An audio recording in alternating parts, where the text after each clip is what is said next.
All right, hello everyone, and peace of Christ to all of you. Before we start today, let us be clear that for those who chat, you are welcome to chat and to say whatever you wish, but any aggressive, hateful, or violence words or language is going to cause you to be banned from my channel. We are not here to call Muslim names. If somebody says something silly, say to him, you are silly, but there's no need to be stupid. And I hope that the Muslim, they will follow the same advice because we will treat everybody equally. So just please take a note. Otherwise, everybody is welcome and feel free to share your thought and your ideas. If we search in the internet, we find that there's thousands and thousands of videos about who is Allah. Who is Allah? But not a single one of them can tell us anything about Allah. Nothing.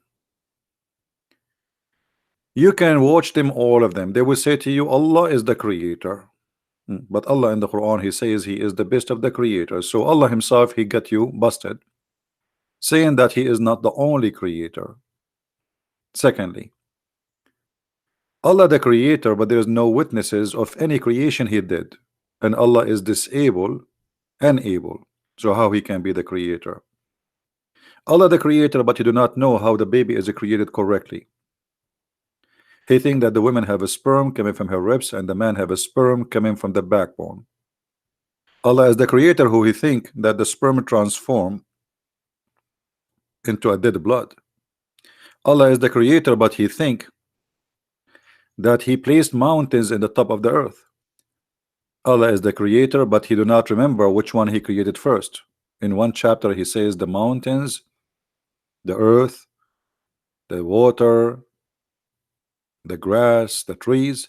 Other verse he says totally the opposite, the sky, the stars, etc. And then at the end the earth.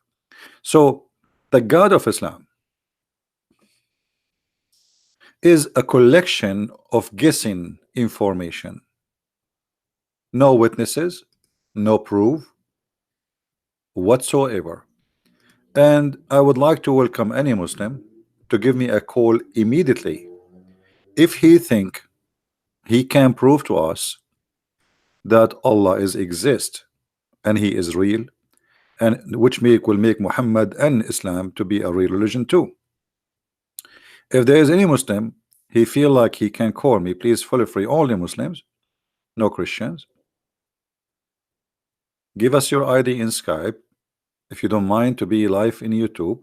And this is the whole point. Actually, we want people to hear your voice so you can explain to them who is this God Allah. What is this God Allah?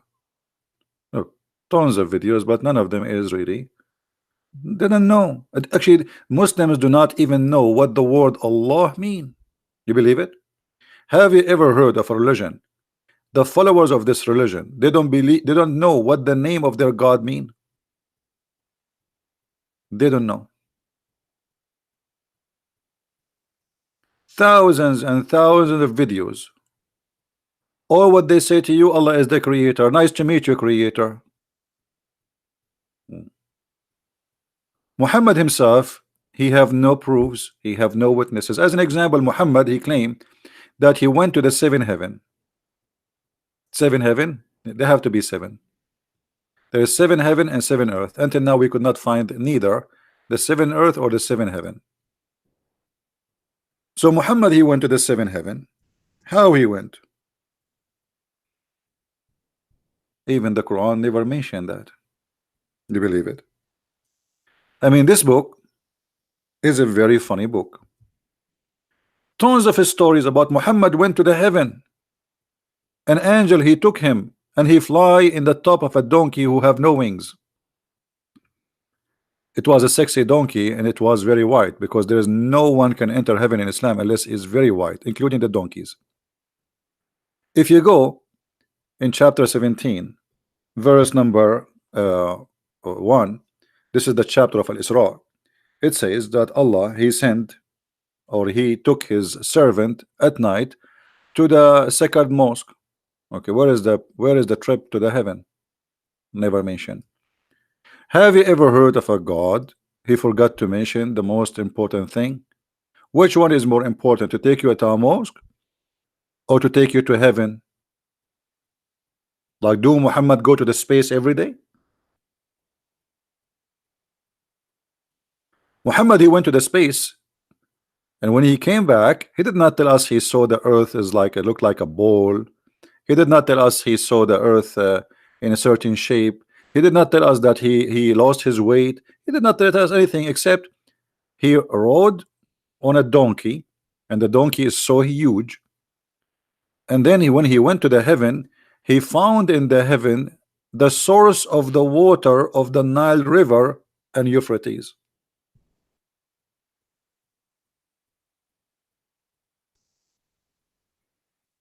I mean, how in the world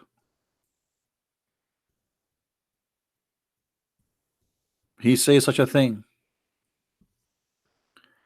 All the rivers which is known in the south of Turkey, north of Syria and Iraq, and include plus the Nile River. Muhammad, he claimed that when he went to the heaven which is in the seventh sky, he found that those rivers are coming from there. Isn't it this is enough to prove to us that Muhammad is a liar and he is not telling the truth? Imagine I say to you, okay, I am Allah, worship me. What is the proof of Christian Prince that you are Allah? Okay, I will say to you, I am the one who created the whole world.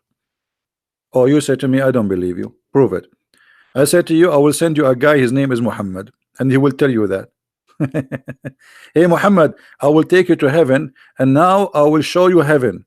I took Muhammad to heaven, and then he in the heaven he discovered where the Nile River is coming from.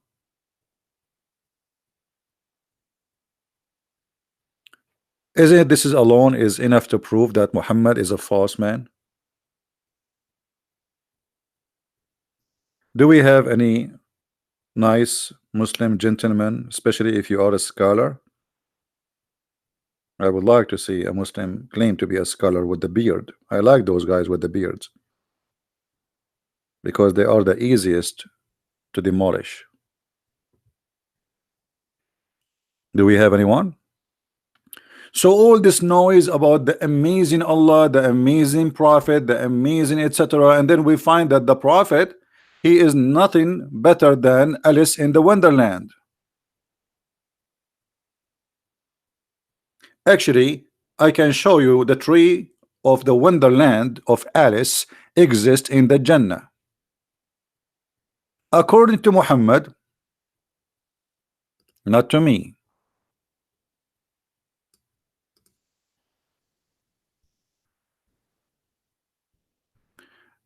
There is a tree in the heaven which is so huge, and Muhammad, he came from underneath of that tree, which means when you go fly with the angel of Allah, the airport is the roots of that tree, exactly as what happened in Alice in the Wonderland.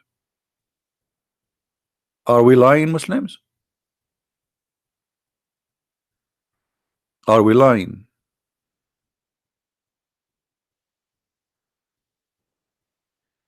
When the messenger of Allah reached Sidrat al-Muntaha, he said, terminates everything that is scanned from earth and everything that is scanned from above. So there Allah gave him three, which he did not give to any prophet. He made 5 prayer, which is obligatory for the upon him. He gave him the last verses of Surah Al-Baqarah. Hey Muhammad, I want to give you this verse from the Surah Al-Baqarah. Take it with you. Okay, what do you mean he gave him the last verse of Chapter Al-Baqarah? There was no chapter of Al-Baqarah anyway. There is nothing is called chapter of Al-Baqarah. Quran was not a chapter. This is long time after there's a chapters came to exist. And then he okay, hold on, guys, hold on. Why we don't go and see what is the last verse in the chapter of Al-Baqarah? Shall we? Does it hurt? Because I am interested to see. Allah gave him the last chapter of Al-Baqarah, the last verse, okay, this is Al-Baqarah. I'm going to see the last verse. Let us see why this verse is important. No one soul doth Allah place a burden greater than it can bear. It gets very good that it earn and it suffer. Every ill that it earn, our Lord condemn, blah blah blah blah. You can read the whole. What? So why he gave him this verse? What does verse mean? If a Muslim want to say to me, Allah he gave Muhammad 5 prayer, that's a false thing. Muhammad he did not receive 5 prayer. It was Musa who asked for discount. Allah gave Muhammad 50 prayer. Shall we see it? And it was the Jewish Musa, businessman. He's a Jew. We know how to calculate, not like Muhammad.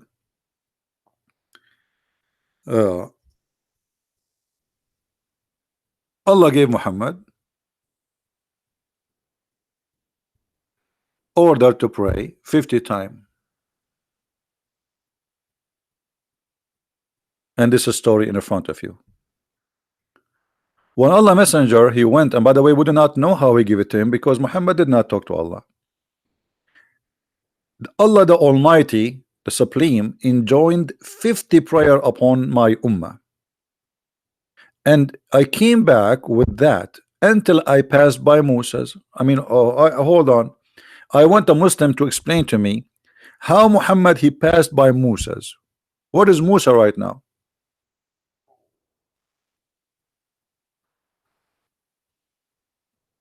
Muslims, where is Musa right now? According to Muhammad, Moses is dead. Adam is dead. Actually, Muhammad, he will be the first one to be resurrected in the judgment day, which means they are not resurrected yet. The only one is alive in heaven now is Isa, which is supposed to be Jesus. So Muhammad he met Moses how? Not only he met with Moses, he is talking to Moses. Was Moses a real Moses?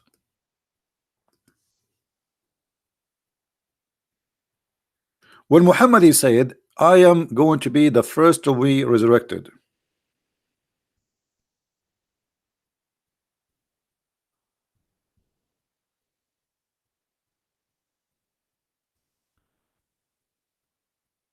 Let us see if we can find the hadith in English.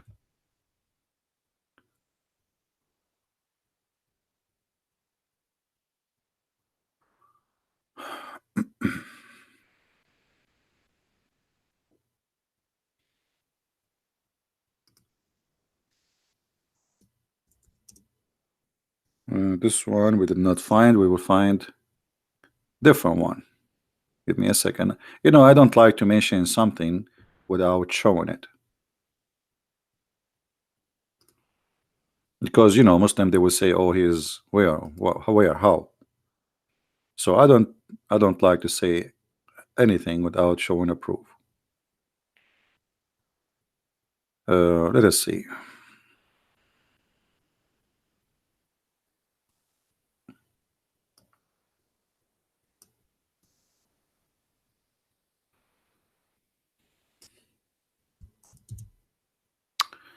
Read carefully with me, please.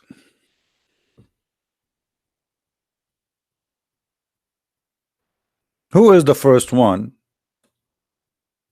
will become unconscious or conscious? Sorry.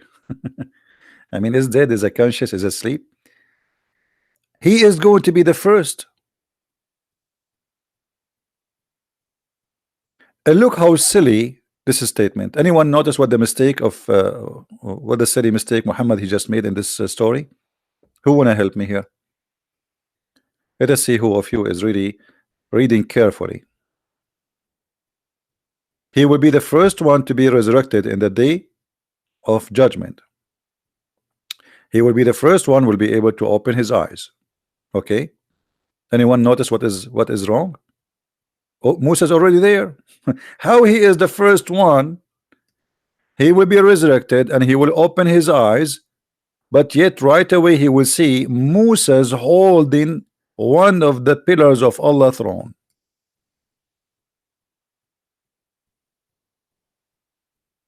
Imagine I say to you, I am the first one to be resurrected, and when I open my eyes, I see Musa's holding the pillars of Allah's throne.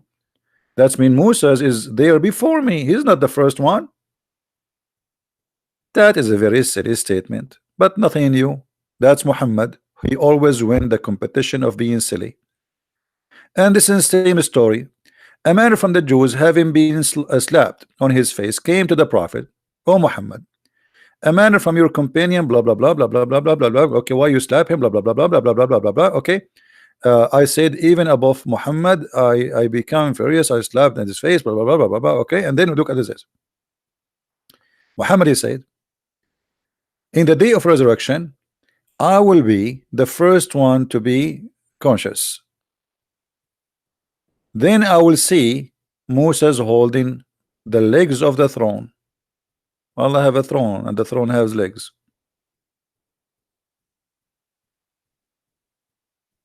I will not know whether he has come to his sense before me, or that shock had been received at mountain. What is that? You just said, you just confirmed that I will be the first. Do you see it, Muslims?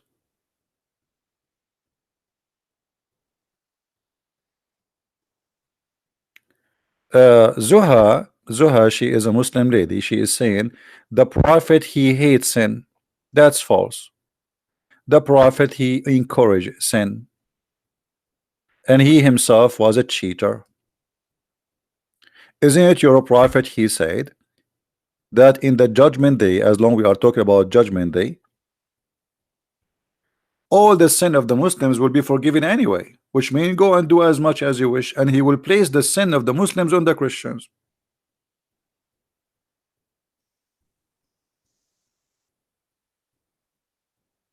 Are you there, Mrs. Zuha?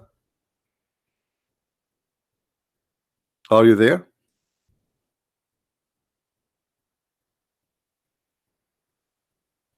Let us show you the hadith.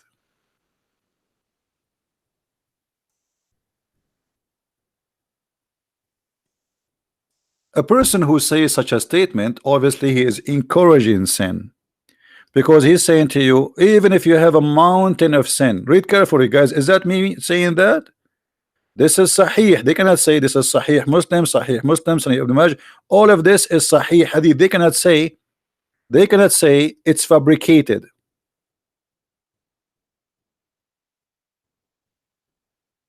Please be nice to Zuha. Let us not to be rude. The Messenger of Allah said, Allah led those who came before us astray from Friday. Saturday was Jews. Sunday was for the Christians. And they will lag behind us until the day of resurrection. Allah even mislead us. Allah is a deceiver. He mislead us even from taking a Friday, because Allah chose a Friday for the best people. And here, if we read the hadith with me, please. And this is Sahih Muslim.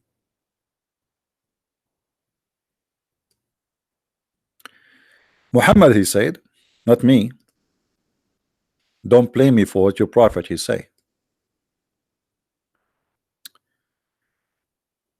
There would come people among the Muslims on the day of resurrection with heavy sins as mountains, and Allah would forgive them, and he would place in their stead the Jews and the Christians.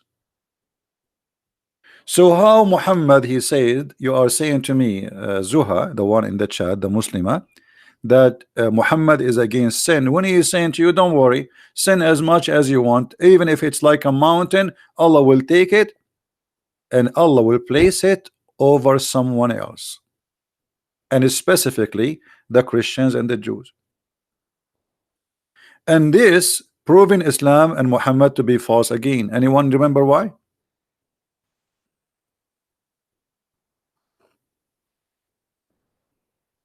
Anyone remember why? Why this statement of Muhammad again proving Muhammad to be false?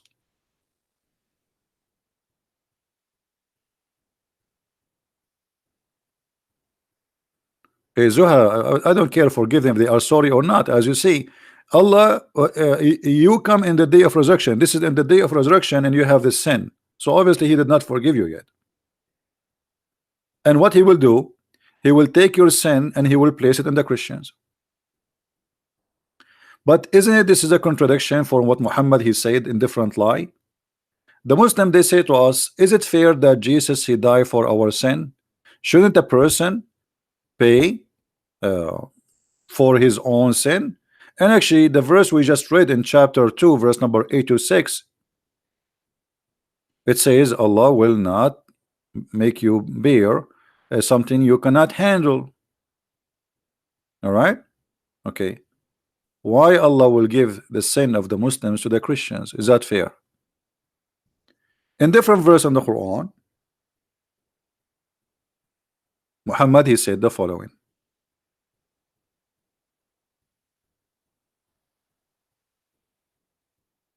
all those verses saying that nobody will pay for the sin of somebody else. All those verses. Look how many. Look how many. Let us take the last one because it's shortest, easy.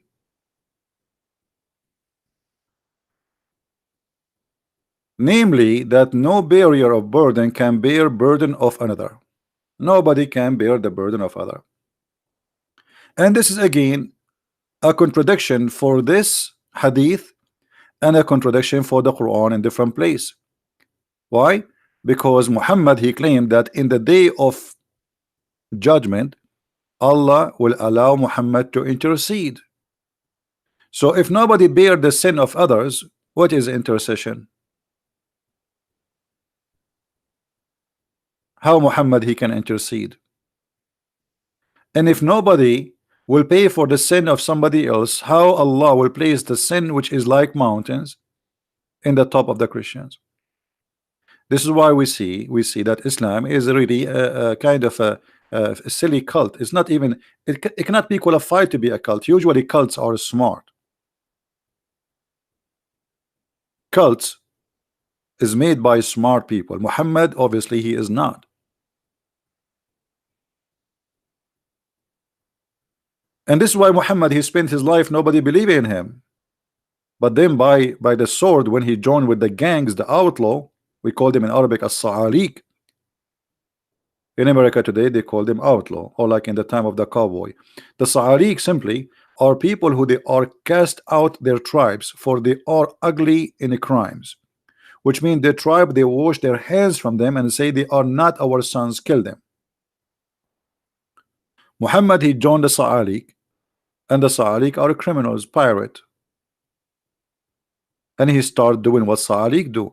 That's why you see the Muslim they say Ghazwatul Rasul, which means the attack of the Prophet. All the attack of the Prophet, especially in the beginning, was against caravan of people who they are in the road. Have you ever heard of a prophet of God he attacked people traveling?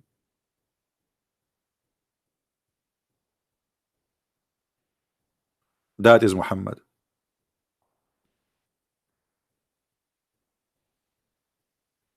If there is any Muslim would like to call me, if you feel like you can call me and you can prove us wrong, please feel free. You are more than welcome. And please, everybody in the chat, be nice to the Muslims and be kind to them. They are deceived and we are here to help them. Any Muslim have an idea?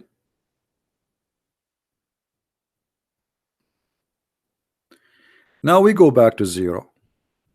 After Muhammad he discovered that the Nile River and the Euphrates River are rivers from the heaven. Why Muslims do not make books about this? I mean, here we go. They make thousands of false videos about discoveries in the Quran. The prophet, he made a prophecy. Even they say that the prophet, he prophesied satellite dish. And look like Muhammad satellite dish was one of them was in Euphrates in the heaven, and the other satellite dish was in the Nile River in heaven.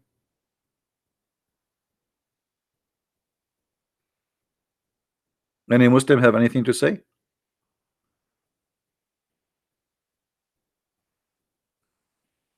Anyone?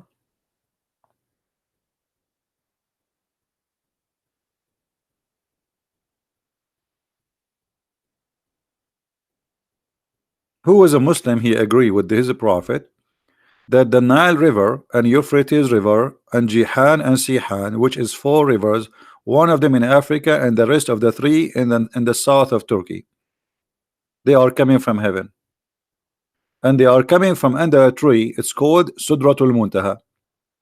And by the way, Sudratul Muntaha, it's a very funny tree. The leaves of it is made of gold, and you can walk underneath of it for 100 years.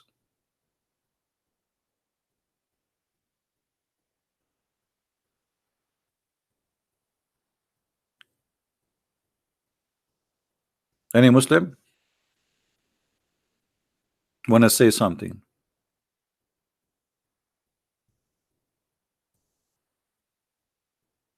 You know, I see that Muslims always proud about being Muslims, but they have no answer for anything. They don't even know what being a Muslim means. All what they know, we say Shahada, and we say Alhamdulillah, Inshallah.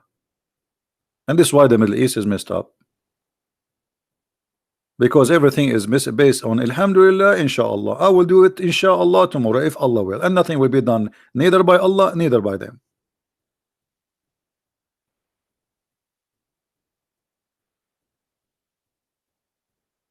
Anyone would like to say anything?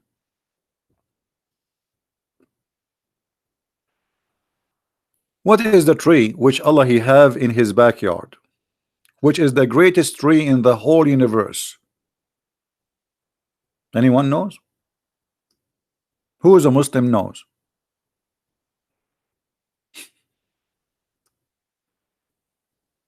You will believe it or not, this tree is exist in the earth. Muhammad he chose a tree, showing us how shallow he is. Let me show you the tree which Muhammad he speak about. Let me try to find it. Okay, here we go. We found it.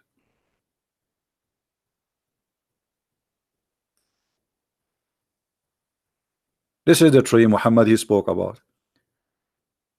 Muhammad is a desert man. He went to Allah backyard and he saw this tree in his backyard.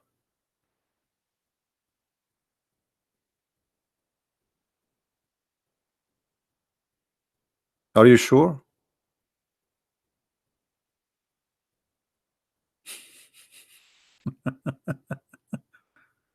What is that?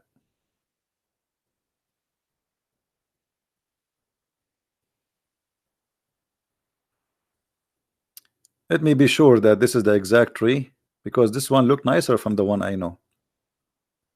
Yeah, actually this is the one, and it goes like, look how it looked like. Those ones are young. This one is older. This is how they look like. This tree in the backyard of Allah, and you can walk underneath of it for 100 years travel under one branch. Is Muhammad saying something truthful? And not only that, everyone, that this tree is the same as the movie. It's called Alice in the Wonderland. Everyone goes up and everyone goes down. He have to come from underneath of the roots of the tree.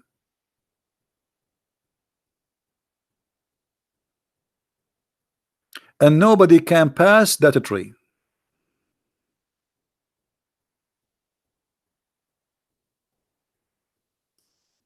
Let me see if I can find you some hadith so we can read about this amazing. fiction story Muhammad is coming with. No, hold on.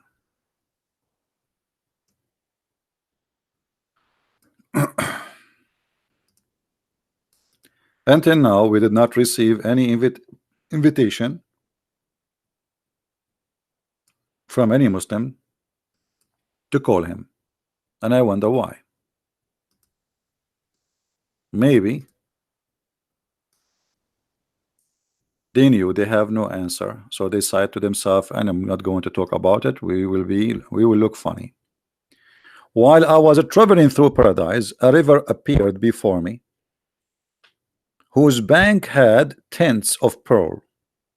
I said to the angel, "What is this?" He said, "This is Al-Kawthar, which Allah granted you." He said, then he put his hand in the clay and removed musk from it. Then I raised up to Sidrat al-Muntaha, and I saw a magnificent light at it. Muslims, what is that? What is the light which Muhammad he saw in that tree which we just showed you the picture? And Muhammad he have a tent in a side of a river, and this is Al-Kawthar which Allah he promised Muhammad, and the mud of it is made from musk. I was raised to the lotus tree. This is the same tree, and I saw 4 rivers, 2 of which were coming out and 2 going in. Those which were coming out were the Nile and Euphrates. Any Muslim have a comment?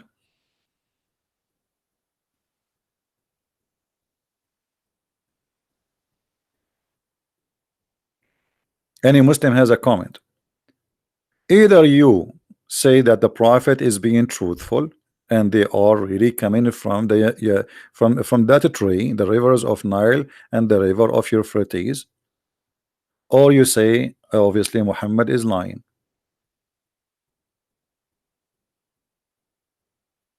Anyone?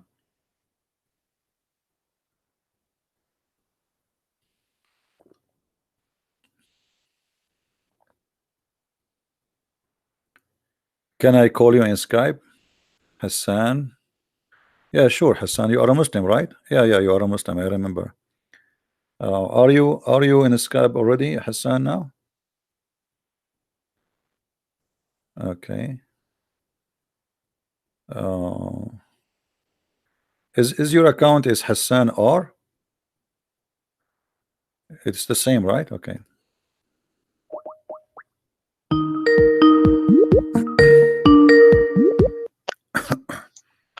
Hello. Hey Hassan, how are you? I'm fine, and you? Am I saying your name correctly? Is it Hassan or Hassan? Hassan. Hassan, okay. Remember last time? Yeah, but you know, too many names in my. It's hard even to know who's the person who's. You know what I mean? It's impossible. Yeah. Anyway, last time, what do you think about this? I was with the Shia guys. Yeah, what do you think about this, Hassan? About the discovery of Muhammad, he found a river of Nile and Euphrates coming from the tree in the heaven of Allah, in the 7th heaven.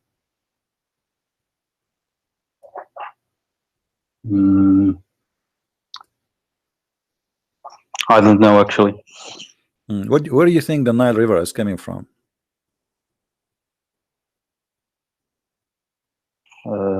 It is on the earth. Yeah, but where in the earth?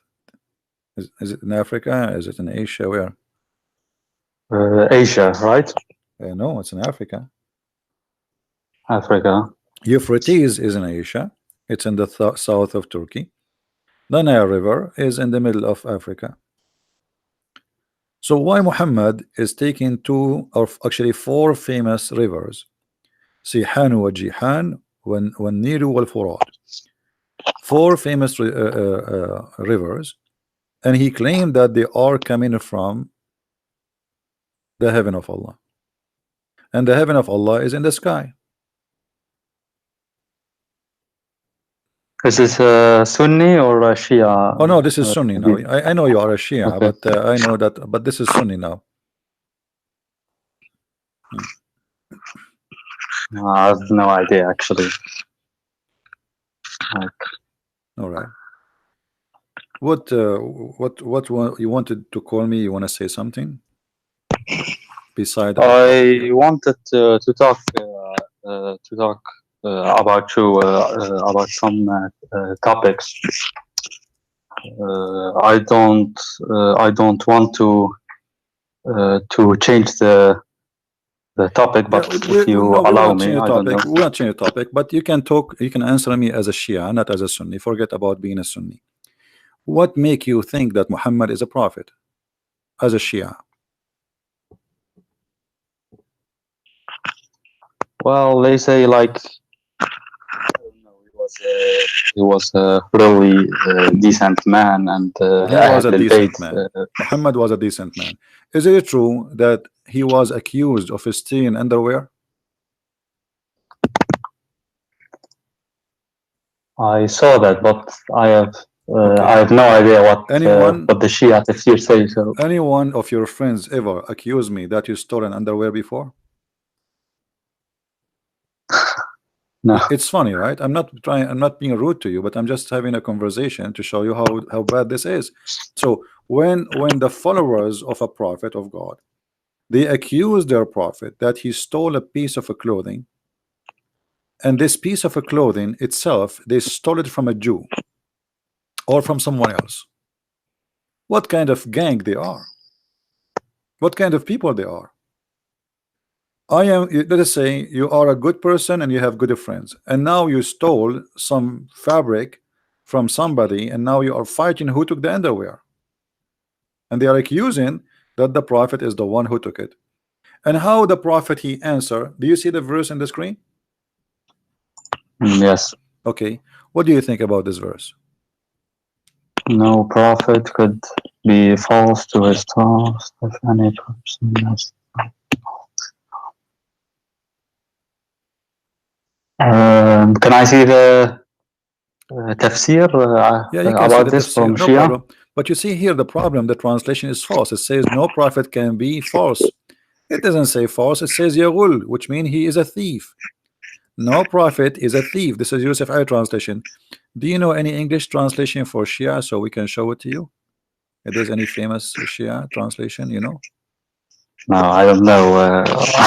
I Okay. think translation is not the best option You actually. see, they are saying Like false. I don't know what the word false have to do with the word Yaghul. If we go to the Shia, I forgot you speak Arabic? kind of not Because really I don't good, know. but I Do you quite know? Do you know understand. any website for the I can Shia read. have tafsir in English? What do you say? Do you know any website for the Shia have tafsir in English? Because I have, but No, it's in I Arabic. don't. You know, it is in Arabic. I have not. I don't think that they exist, but Yeah, this is why I'm asking you, because you are a Shia, so maybe you have some information about that. Chapter 3, verse number 161. Let us see the Sunni first, as long this is what we have. Those things actually, neither the Shia or the Sunni, they really don't have a disagreement about those things.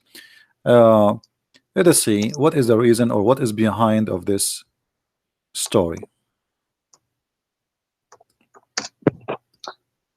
I'm looking now for Shia tafsir at the same Okay, time. read carefully with me. Wait. This is Tafsir al-Jalalain.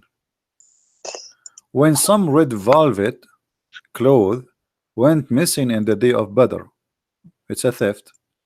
Some of the people, which mean the Muslims, began to say, perhaps the Prophet took it. In the following, the verse was revealed. It's not for the Prophet to be a fraud, Yaghul, a thief. You see in the translation how they fool us? They say it's not for a prophet to be false. But this is not about false, this is about being a thief. It says it's not for a prophet to be a thief. And then, okay, how Muhammad he proved that he is not the one he stole it? By giving a verse saying Allah said it's not me who stole it. Shouldn't Allah tell us who is the one who took it? What do you think, Hassan? If Wait, Allah let is me think. God, If Allah is God, shouldn't he knew who is the one who stole the underwear? Yes. Okay, so what the point of saying Muhammad is not the one who took it, but yet he will not tell us who is the one who took it?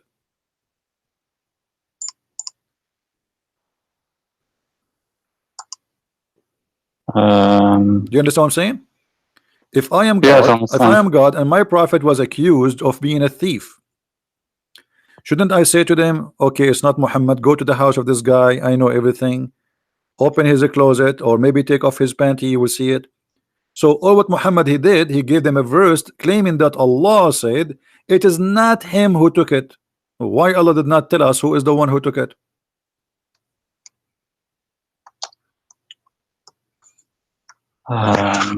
Imagine in the court, imagine we have a court and somebody was accused of stealing some lingerie from Victoria's Secret. And in the court, the guy, he said, I will give you a verse from Allah saying it is not me who took it. The judge, he will let him go then. It's very Islamic. So the only proof Muhammad he have that he is not him who stole the underwear, that he give them a verse claiming that Allah told him that. How we knew that this is not Muhammad himself saying this? Until now, by the way, the underwear is missing. If anyone have an idea, please call the FBI of Saudi Arabia, because it is really a big case. Even Allah, he could not find out. Even he called Colombo, you know, Detective Colombo, Sherlock Holmes, and they could not find the underwear. I mean, look how silly this verse is. People accuse you of a theft, you say to them, Allah said to me, it's not you. What about you tell us who took it?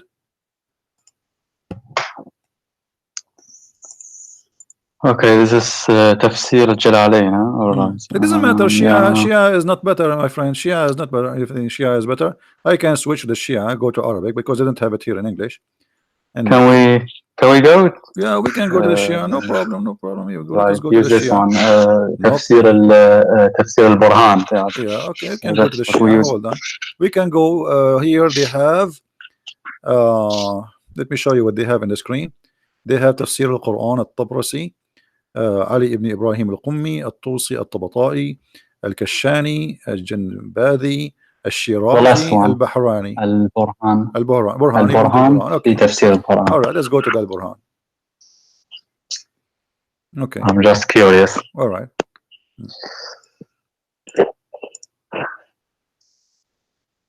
Read carefully. You know what? I'm going to take the page and I will open it in Google, so we can click one click and do the translation. It says the same exactly as we saw in the Sunni. Look like the Shia and the Sunni, they agree about this one. All right, we are translating now. Here we go. This is Tafsir al-Burhan. You see the screen, Hassan? Yes, right. I'm looking at the screen. All right, it says in the top, Hisham al-Burhani. This is Tafsir Google, so you know, take that into consideration. It's not very accurate, but it's saying the same. That it says that they attribute to the Prophet that he took a piece of a clothing, which is a red velvet underwear. Do you see it? Wait, I think the screen is not on time. Wait. Refresh the page, maybe. If you refresh it, will work.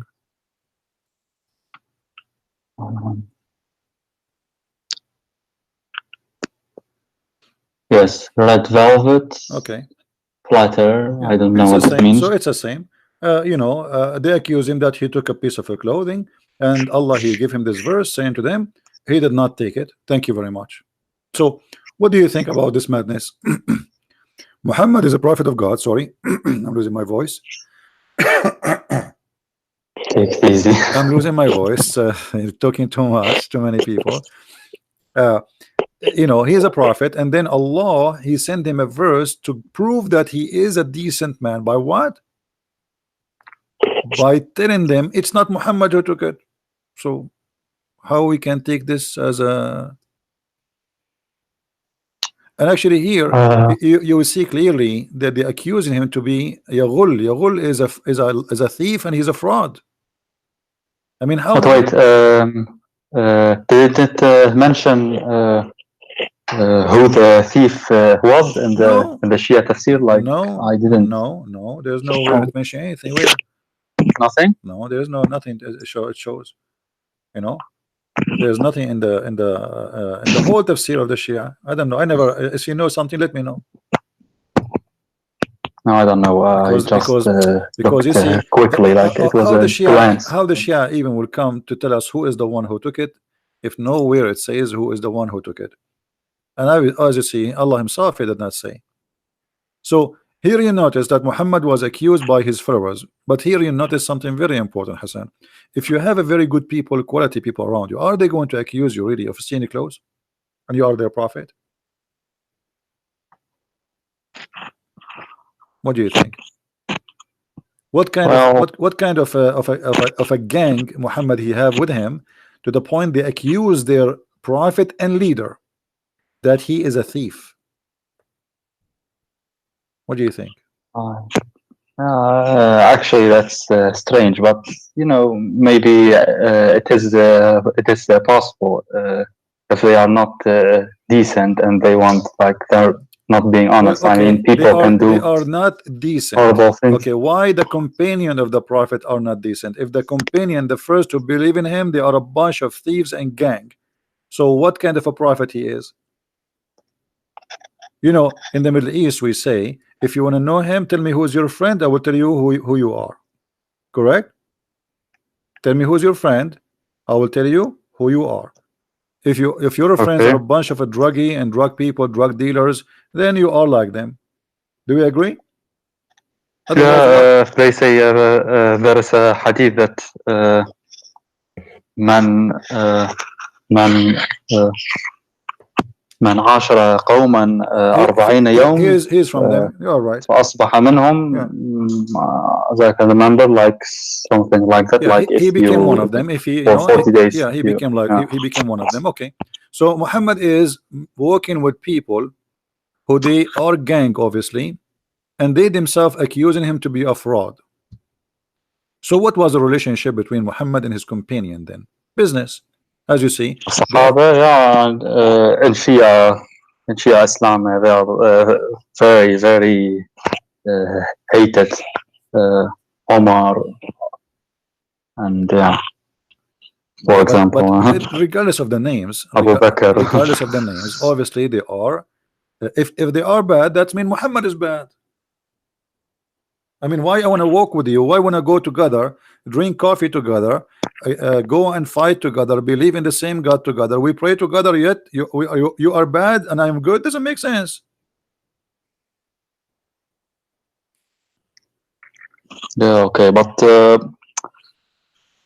um, like were they good according to the Shia, those Sahaba, like My friend, before the Shia, before the my friend. before the death of Okay, the Prophet Omar, Abu Bakr, The Osman? Shia, they prove to us that the Quran is a fraud too.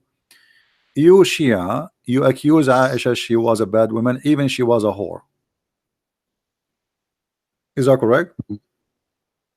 Or Yeah, I don't know, but Sahibatul Jilal Shia al-Khadr. You can Islam, go. she's very much hated. No. You can go right now and search in YouTube. You will see your scholars. They are talking about the hadith about Aisha. They call it Sahibatul Jirar al-Khadr. I'm just copying how the Shia they talk. يقول الحديث أن عائشة قد زينت جارية وطافت بها لكي تصطاد شبابا من قريش. This is how the Shia they speak about Aisha. Do you agree? Are you laughing? Aisha, guys, she decorated a slave girl so she can hunt young men from Quraysh. She want to sleep with them. This is what the Shia says. And by the way, this hadith is a Sunni hadith too. So you agree, and you said that the Shia says that Aisha, the wife of Muhammad, is a bad woman, right? Yes. Okay. But isn't it the Quran says The bad women, Allah will make them marry bad men. Yes, last time you showed me that. So, yeah. So Yes, I remember that. That means Muhammad is a bad man. If Allah will make bad men marry bad women, good women marry good men, and Aisha and Hafsa and many of his wives, they are nothing but bad women. So how this verse will work? Let me see again. Okay. And again, by the way, the translation here is very false. Like here, translation says bad women deserve bad men, and bad men are for bad women. The fact doesn't say that. It says الخبيثات للخبيثين والطيبات للطيبين. So Allah made a destiny that for the good women, good man, and for the good man, good women, and for the bad man, bad women, and for the bad women, bad man. It's a destiny. So how Muhammad he did marry a bad woman? She was maybe good back then. I don't know. Maybe. Yeah. Well, if there's nothing it's called was and became something else, Allah he knew the future. But in Shia Islam, we believe that there's something called قانون البداء that the future can be changed. Like it is not written like the Sunni. No. You have you heard about that? Yeah. Al-Bada, something like that. Al-Qadar, the name of Al-Qadar alone is enough to prove that you cannot change it. The Qadar will change by Allah, not by you, which means you do something and Allah wants something, and what Allah wants is going to happen, not what you want. Okay, but yeah, I don't know. Yeah, قانون البداء. You know that, right? Yeah, but still, what is that then? What? قانون البداء. I think. You mean البداء or البلاء? What? Sorry. I'm trying to understand what you are saying. البلاء or البداء? البداء. البداء. With dal, yes. البداء. I think you are saying it wrongly. Wait, I will look for it. Wait. I think I know what you are talking about. Hold on. Yeah, al-bada, the bada and the Shia. Yeah. But this is not about what you are saying. Al-bada is the appearance. You see the Shia, the difference between the Shia and the Sunni. The Shia, they have something, it's called appearance, and the inside, the inner. Correct, Hassan?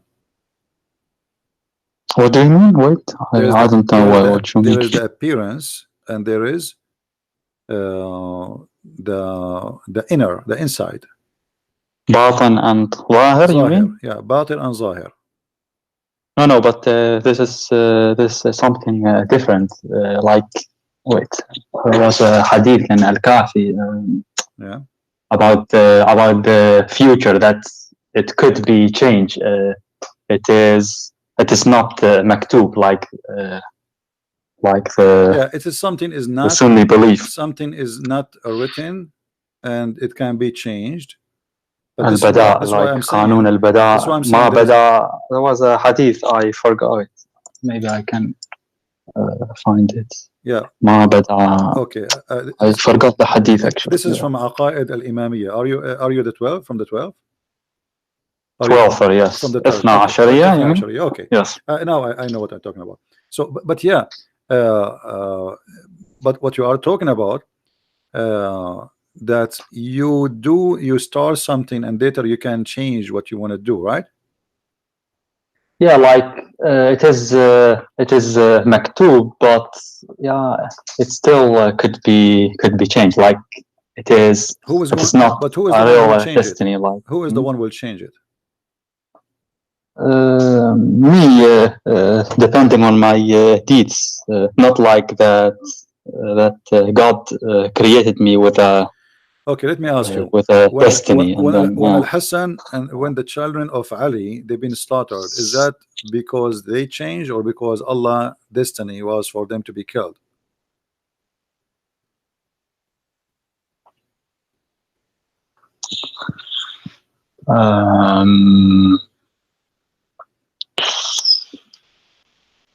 well, God knew it because the angels, I can't remember that they um,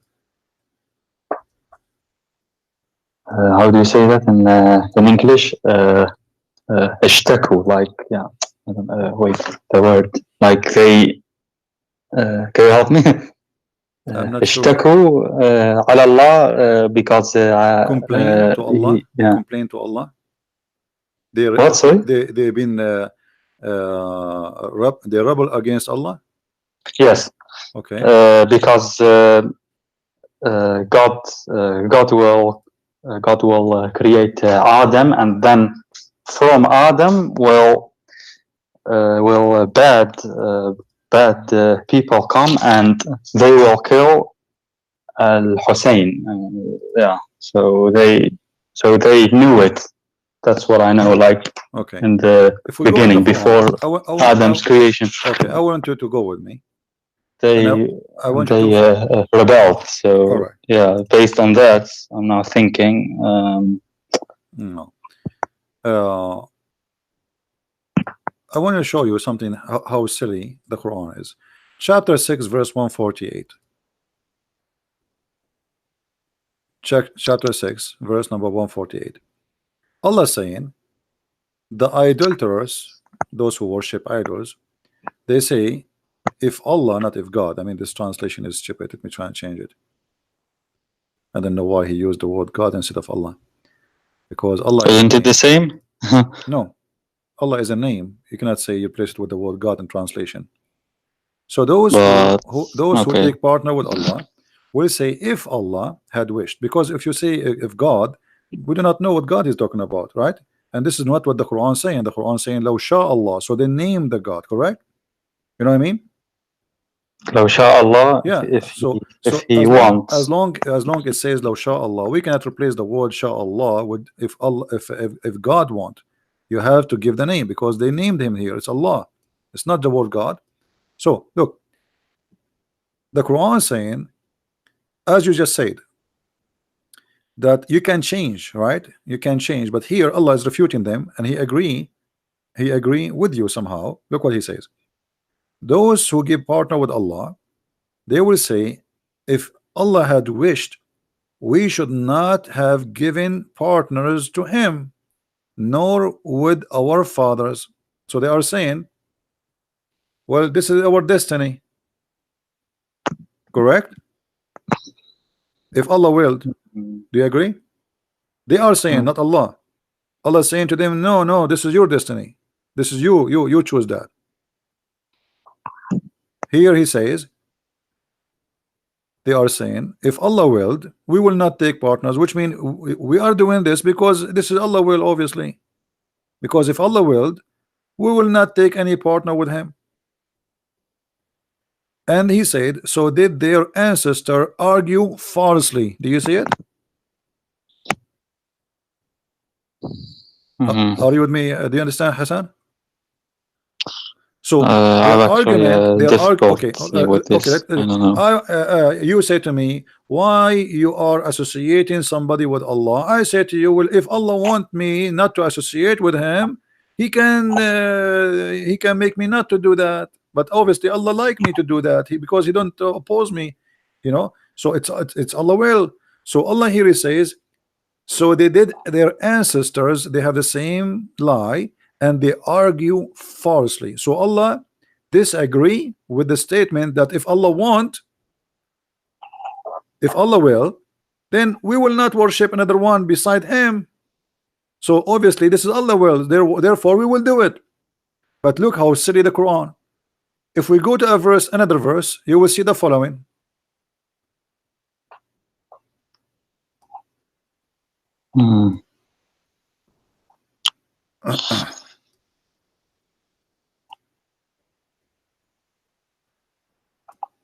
I will show you verses after verses.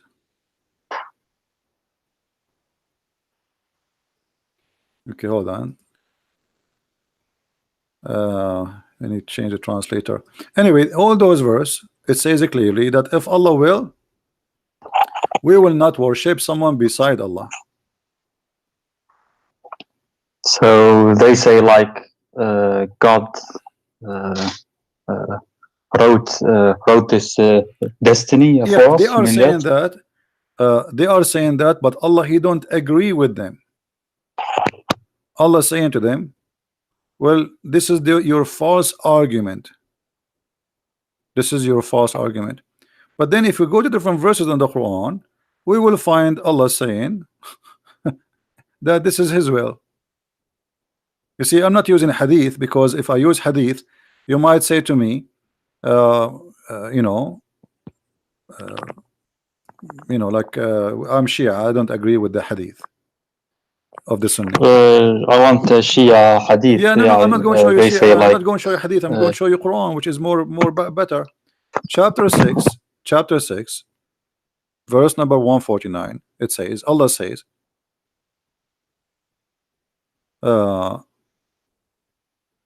verse number 148. It says, the idolater says, if God had so willed, we would not have associated other with Him. But this is their false. This is a fabrication argument. But the verse after it, it says, Allah said to them, say, to God belong all the consumment argument. Had He will, He would surely have guided you, all of you, or right. Let me change the translator again. It's coming back to this translator. This guy is an idiot. I think he's using Google Translation. can I see the Arabic also? Sure. Like, okay. Let me read it again in English. So, with Allah is the argument that reaches home. If it had been His will, He could indeed have guided you all. You see it? So how in the verse before it they said, if Allah will, we will not be misguided. And then the verse after it right away He says, if Allah, say to them, if Allah wanted, He will make you all guided. So this is His will. Okay, is the Arabic قل فلله الحجة البالغة فلو شاء لهداكم أجمعين. Correct. Yeah, okay. لشاء, like, yeah, okay. فلو شاء لهداكم أجمعين.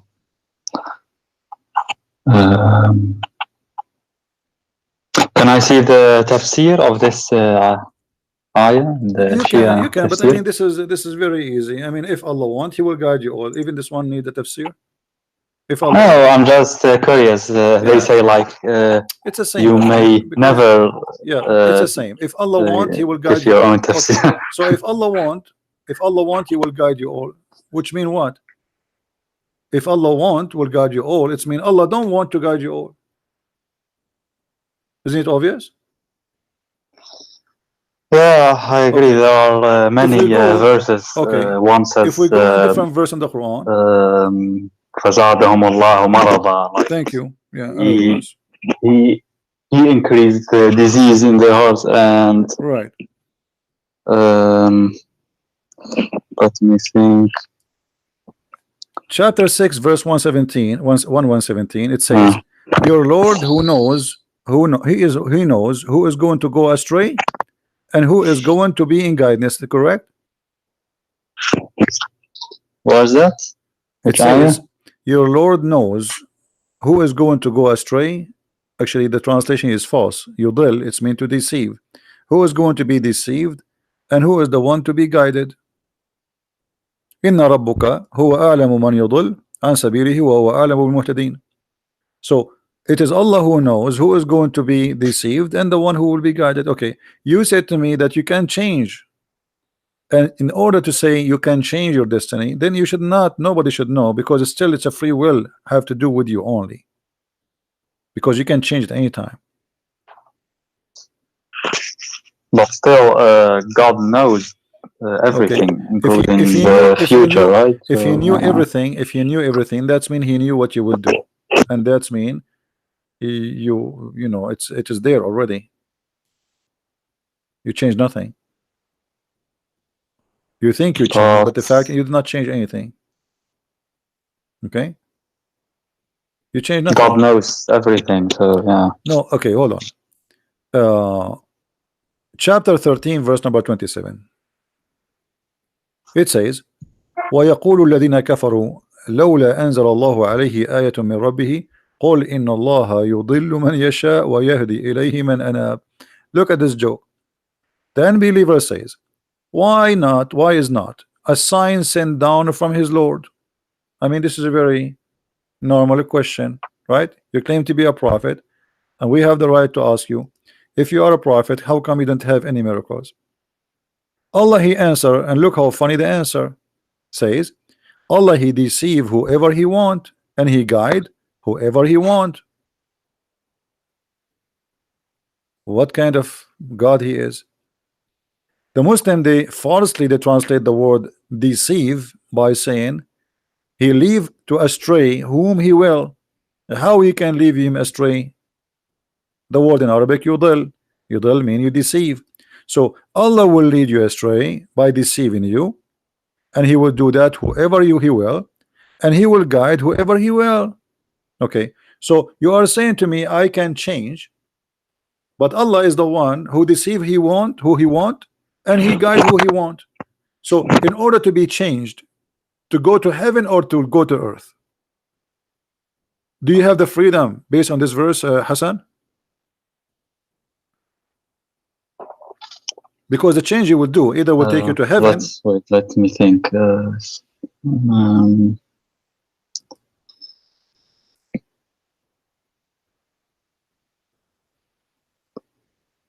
I see the Arabic again? It was, I think, more. Yeah, this is chapter clear. 13, verse number 27. Let me read it for you for fast reading. ويقول الذين كفروا لولا أنزل الله عليه من آية من ربه قل إن الله يضل من يشاء ويهدي إليه من أناب. Okay, Yes. that's madness. So all what they said to you as a Shia that you can change is a fabrication, because in order to change, you have to delete this verse, and there's many other verses. Here it says it is Allah who deceive whoever he want, and Allah he guide whoever he want. So in order for you to change destiny for bad or good, like to go to hell or to go to heaven, then you have to have a freedom. But here it says clearly that it is him who guide, no one else, and he is the one who misguide, no one else. Do we agree? Yes, يضل من يشاء ويهدي إليه. Okay. So in order to be, let us say you are a person who is doing bad deeds, and you want to change that. Based on this verse, in order to be guided, it's Allah he have to have the will to guide you, because he is the one who will guide you, not you by yourself. You will be guided. So you don't have a free will. We go to different hadith, actually verse. There's tons of them. Read this one with me. If Allah so willed, he could make you all one people, but he leaves deceiving. You see the word here is strain. It's a false, but strain it's the same as deceive. I think it close. Wait. If Allah so willed.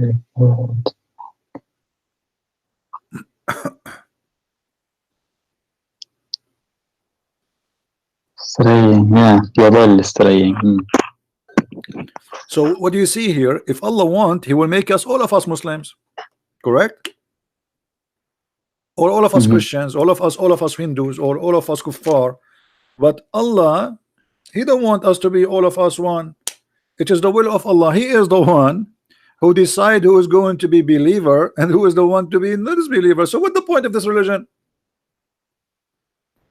Why I will go to hell if he is the one who decides? I will not believe.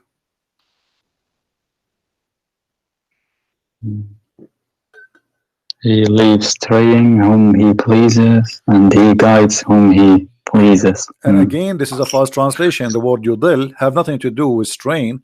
The word yudil is about deceiving. He deceive whoever he will, and he guide whoever he will. So if he want, he will make you all one nation. But obviously, this is not what he want. So what he want? He deceive as he wish. But yodel means lead astray. It is correct. Like no, my friend. Yudil, it can be used in many ways. And let us give an example. يضل الطريق. He lost his way, correct? Okay. You mean? If somebody he lost his way, we can use ضل طريقه. He lost his way, which means direction. He got wrong direction, correct? But if somebody doing that to you, here is deceiving because he is causing you to take wrong direction. Do we agree?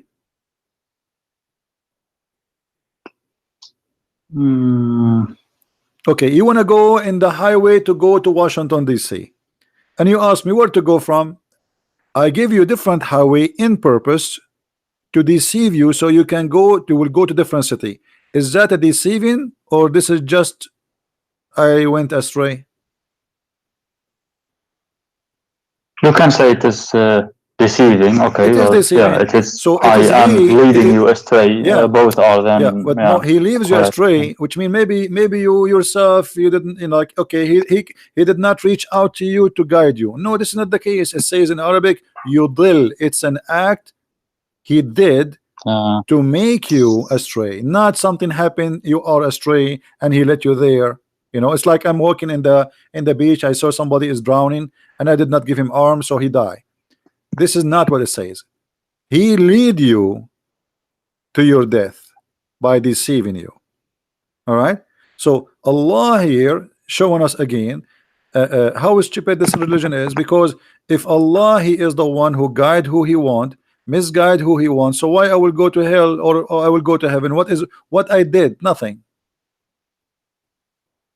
Chapter 16 verse number 37. Read this one. This one is even more horrible. I will show it to you in Arabic first and we'll show it to people in English. إن تحرض على هداهم فإن الله لا يهدي من يضل وما لهم من ناصرين. What the heck? If you try, I don't see this. Wait. Okay.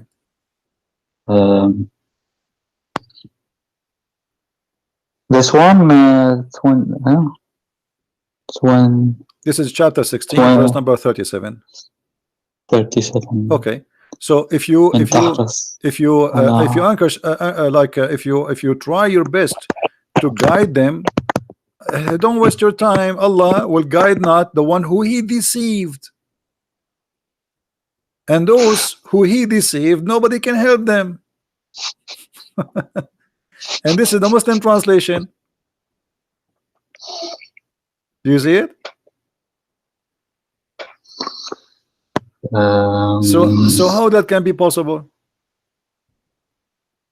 Don't try to guide them, because Allah misguide them, and those who Allah misguide them, nobody can guide them. As simple as that. We can change the translation, you know, so we can love better.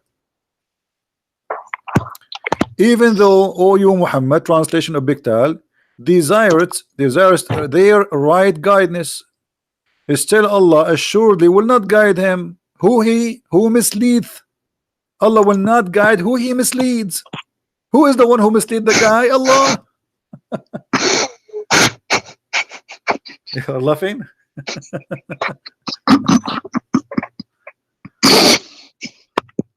So what's happening now? So I don't know, man. So what kind of version this version is? What do they say then? That I don't know. They say in Shia that I thought that was indeed stupid to think that it is literally written. So they told me in Shia that's not the case. So Yeah, well, this is the Quran. I mean, they can't Okay, even this they is can't even Quran. Yeah, I yeah, agree. This they is can't Quran. play So I'm play thinking like, games with it, you know, obviously, but they are playing games. They are, you know, and most of people they don't need, they don't study carefully. All right, and you know, a book full of contradiction. All of it is in contradiction, and the same can be found all over, like chapter 35, verse number 8. It's Allah who guide he who he will, and he misguide who he will, deceive who he will. which one again? This one, which 35. This is one? why my book is called Deception of Allah. Go get my book. 123. Which one? 35, verse number 8. 35. For Allah, He deceive, not astray, whom He wills, and He guide whom He wills. That's it. It's His will to be deceived or to be guided. Okay. And the Quran is full of this. All the Quran is like that. What kind of book this book is? And imagine in the Quran, in chapter 2, verse number 26, Allah will give you a parable, and then this parable will guide many and will misguide many. What is that? How stupid that is. I will tell you a story, and this story will misguide many and will guide many. Do you see it?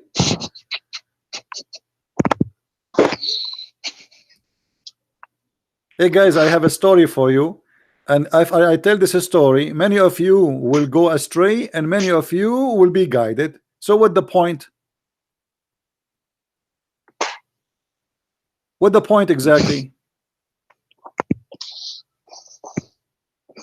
Are you there, Hassan? Yes, I'm here. Let's look at the Arabic here. In the Arabic, This it's is here. Surah which I can Chapter 2, chapter look 2, at verse my number, computer. chapter 2, verse number 26. 26. Okay. Let's have a look. إن الله لا يستحي أن يضرب مثل ما بعوضها فما فوقها فأما الذين آمنوا فيعلمون أن الحق من ربهم أما الذين كفروا فيقولون ماذا أراد الله بهذا المضر يضل به كثير ويهدي به كثيرا وما يضل به إلا الفاسقين. But the verse before it says that the one who Allah misguided is misguided by Allah, and now he's saying the one is misguided is the bad one. Oh boy. You know, who is the one who follows shaitan? Hassan. What? Who is the one who follows shaitan? Someone? Who is the one who follows shaitan? Like according to Islam, anyone that is bad. Like, okay. Chapter 7, verse 175. evil. Yeah, evil, bad people, they follow shaitan only. Chapter 7, 175 says the same. Chapter 15, 42. Chapter 26, even chapter 26, verse 24, it says that the poetry man, the one who follow them is only the criminals. If you are a poet man and people like you, those who like you, they are a criminal. All right. But now, as you see, the poet people is those who do evil, they follow them. All right. The one who is bad, who follow them. But look, in the Quran says, chapter 15, verse number 42, that from my servant no authority shall thou have except such as put themselves in the wrong and follow thee. Actually, the translation is bad. As such as the criminals, al-ghaween. So Allah saying to the shaitan, no one from my followers can follow you except the criminals. So how none of my followers can follow you? Yeah, except the bad ones. Only bad ones will follow shaitan. Shaitan have no authority over the good ones. Correct? So how Shia and Sunni, they say shaitan deceived me.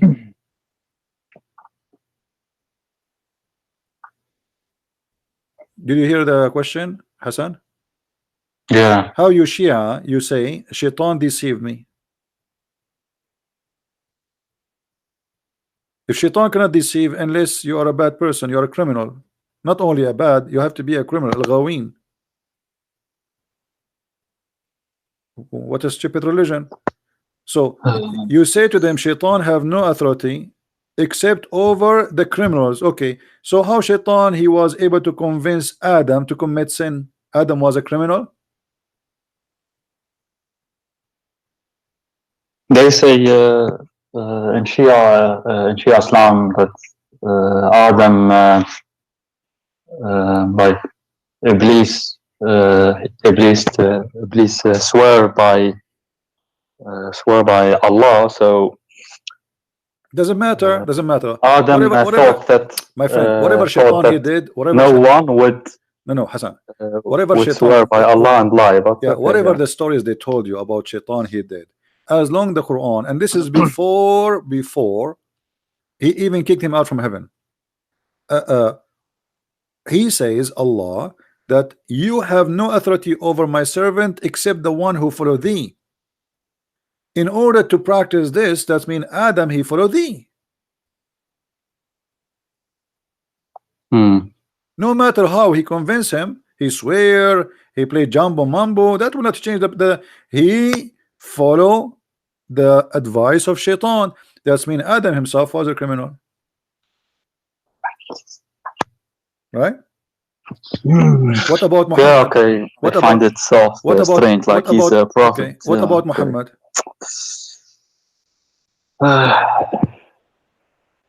Was Muhammad a sinner according to Islam, to Shia, or no? To Shia, no, absolutely not. Because to the Shia, Sunni, he was. No, because the Shia, they are not being the Shia scholars, they are not being decent and they are not being truthful. This is the Quran, chapter 48, verse number 2. Translation is false, same fault. In Arabic, it says dhambaka. You know what them mean, right? What them mean? Sin. Sin. Okay. ليغفر لك الله ما تقدم من ذنبك وما تأخر. Does it say that? Which surah was it? 48, okay. Verse number 2. Okay, let me read it. ليغفر لك الله ما تقدم من ذنبك وما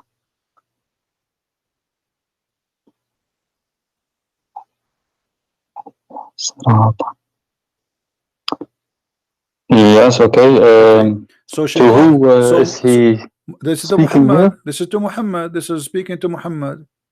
This is the chapter of Al-Fatah. All of it is about Muhammad. So here we have given thee, Muhammad, a signal of victory, a signal of victory. Okay, that Allah may forgive thee sin that which in the past and which in to come.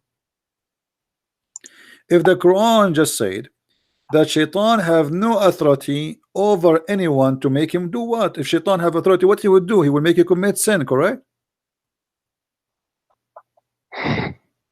Do you agree?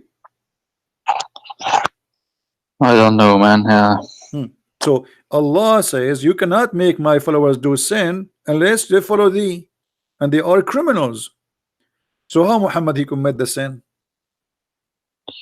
And not only sin in the past and sin in the future. The Muslims, they have many fabrications saying that the Christians, they used to give a paper, like the Pope, he give a paper to forgive sin if you pay him money. The fact the Quran is the one who's doing that. Your past and your coming sin, open license for sin. But when does he forgive your sin? It doesn't say it, right? Wait, it says, my friend, it says forgive your past and your coming sin. And by the way, here there is something very wrong in the verse, and you speak Arabic, you know Arabic. Do you see here it says ليغفر لك الله? Yes. Translation, that may Allah, that Allah may forgive thee. How Allah he say may forgive thee? May? What does that mean? If Allah is the one who will forgive him, and Allah is the one who is talking, so how Allah he say me, Allah will forgive you? I am the one who's talking. And why is saying may? Here you notice that the one who wrote those verses, he forget to switch speaking about Allah from speaking about himself. If Allah is speaking here, he should not say that Allah may forgive thee. You are Allah. You mean Allah is here speaking? So why he okay, Allah is speaking, why he will say may Allah? And what do you mean may? You are Allah, you forgive him or not? Okay. Okay. I get it. Yeah. I don't know actually. So Hassan, what, you want to stay a Muslim, man? After all this madness? You still a Muslim? Stay a Muslim and may Allah forgive you. may Allah. Allah, he is not sure he forgive to Muhammad or not. May. And may in the past and the coming and the sin to come. I mean, look at this. As long you are saying the sin to come should not be may, because obviously you are saying you forgive him. So what do you mean ليغفر لك الله ما تقدم من ذنبك وما تأخر? What does le means here? ليغفر is like maybe Arabic? in the future, like they lead الاستقبال, you know, like something will happen in the future. So maybe Allah will forgive you in the this way in the translation is that may Allah forgive thee. Okay. What is that? Okay, you know what, Hassan, forget about all of this. Still you are not leaving Islam today. Until now, I can tell you are not, you are hesitating. I want you to help me to keep you as a Muslim. I want you to help me to keep you today as a Muslim. Give me something, make you stay as a Muslim still. Okay, let me think.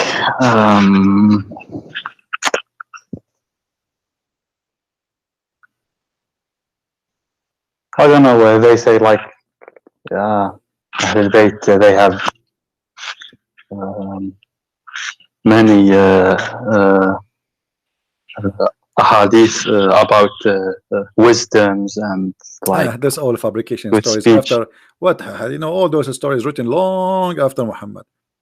And حكايات, for example, قال this is a قال story. قال علي, for example, هناك نعمتان مجهولتان الصحة والأمان, for example. So I don't know. And they say there's a book called نهج البلاغة.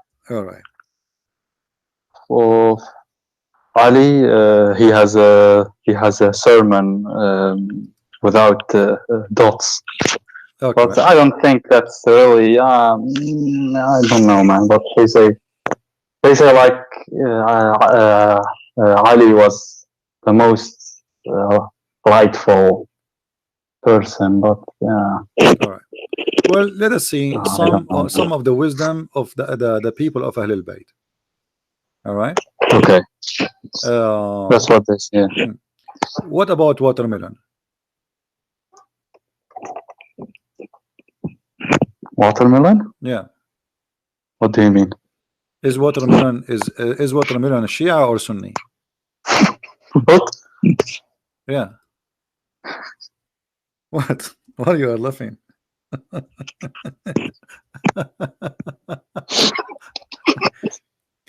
What happened? What do you mean? What do you? I'm asking you. You should answer me. Is watermelon Shia or Sunni?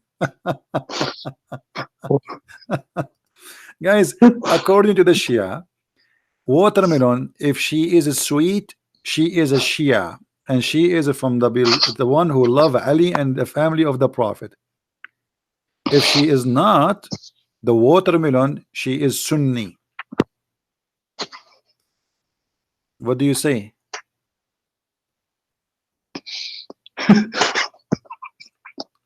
Okay, let us read. وسائل الشيعة. Do you see the screen? You see the screen? Hassan? Wait. Really? Like, are you joking or what? No, I'm not joking. I will show you many examples. الحر العاملي, variant number 25, page number 178. It says عن جده عن أمير المؤمنين عليه السلام أخذ بطيخة ليأكلها فوجدها مرة فرمى بها وقال بعدا وسحقة إلى أن قال فقيل له يا أمير المؤمنين ما هذه البطيخة؟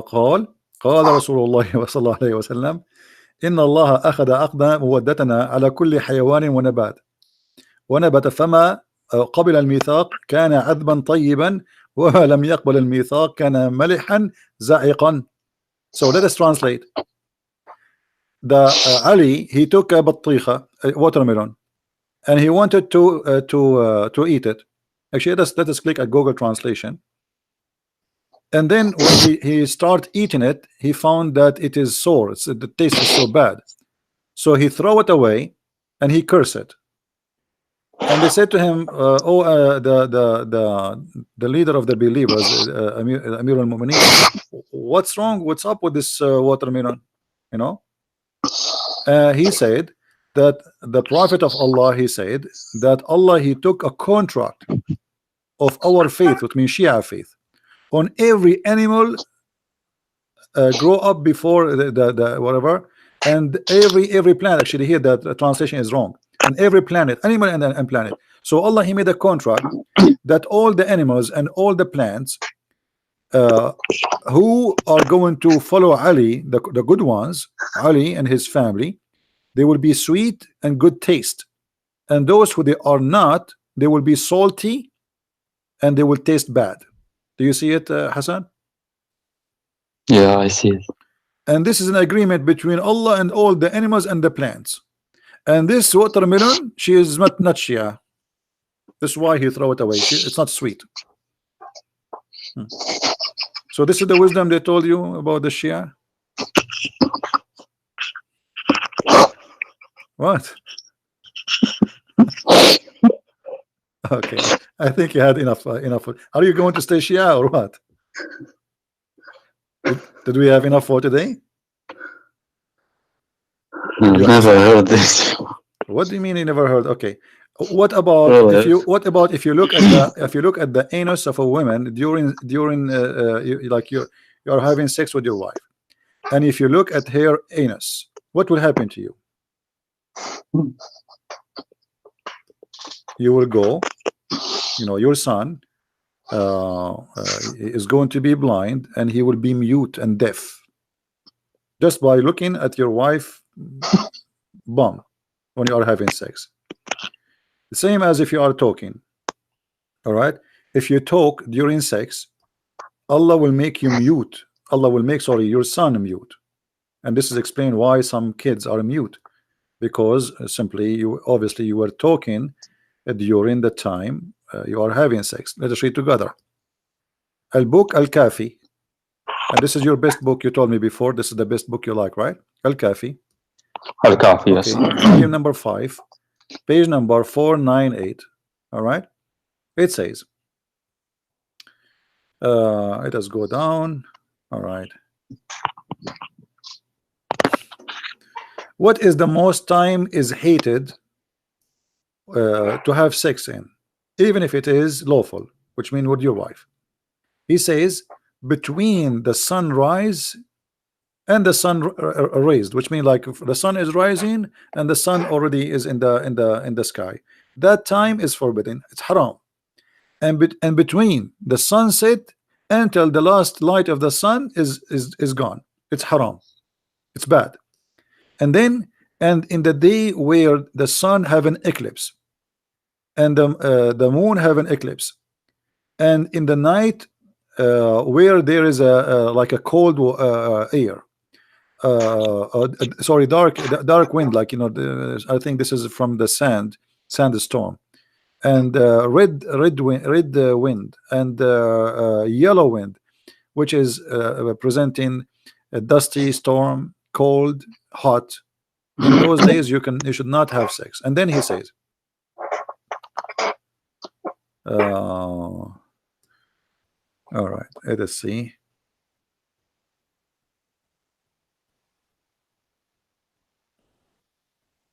Oh, okay, in the top it says اتقوا الكلام عند ملتقى الختانين فإنه يورث الخرس. Do you see it? Yes, I see. Okay. Avoid talking during sexual intercourse because that will make your kids deaf and mute. Wait. ملتقى الختانين. What does that mean? الختانين, which mean women is circumcised in Islam, a man is circumcised. So when the two circumcision met, you don't talk. ملتقى. Okay. Yes. ملتقى is meeting. Okay. Yeah. But if you talk, you inherit your child to be mute. So the reason for this is the wisdom of the Ahlul Bayt. Are you kidding me? I mean, this is a lot of wisdom. So this is what me keeping you as a Muslim, the wisdom of Ahlul Bayt. Are you sure?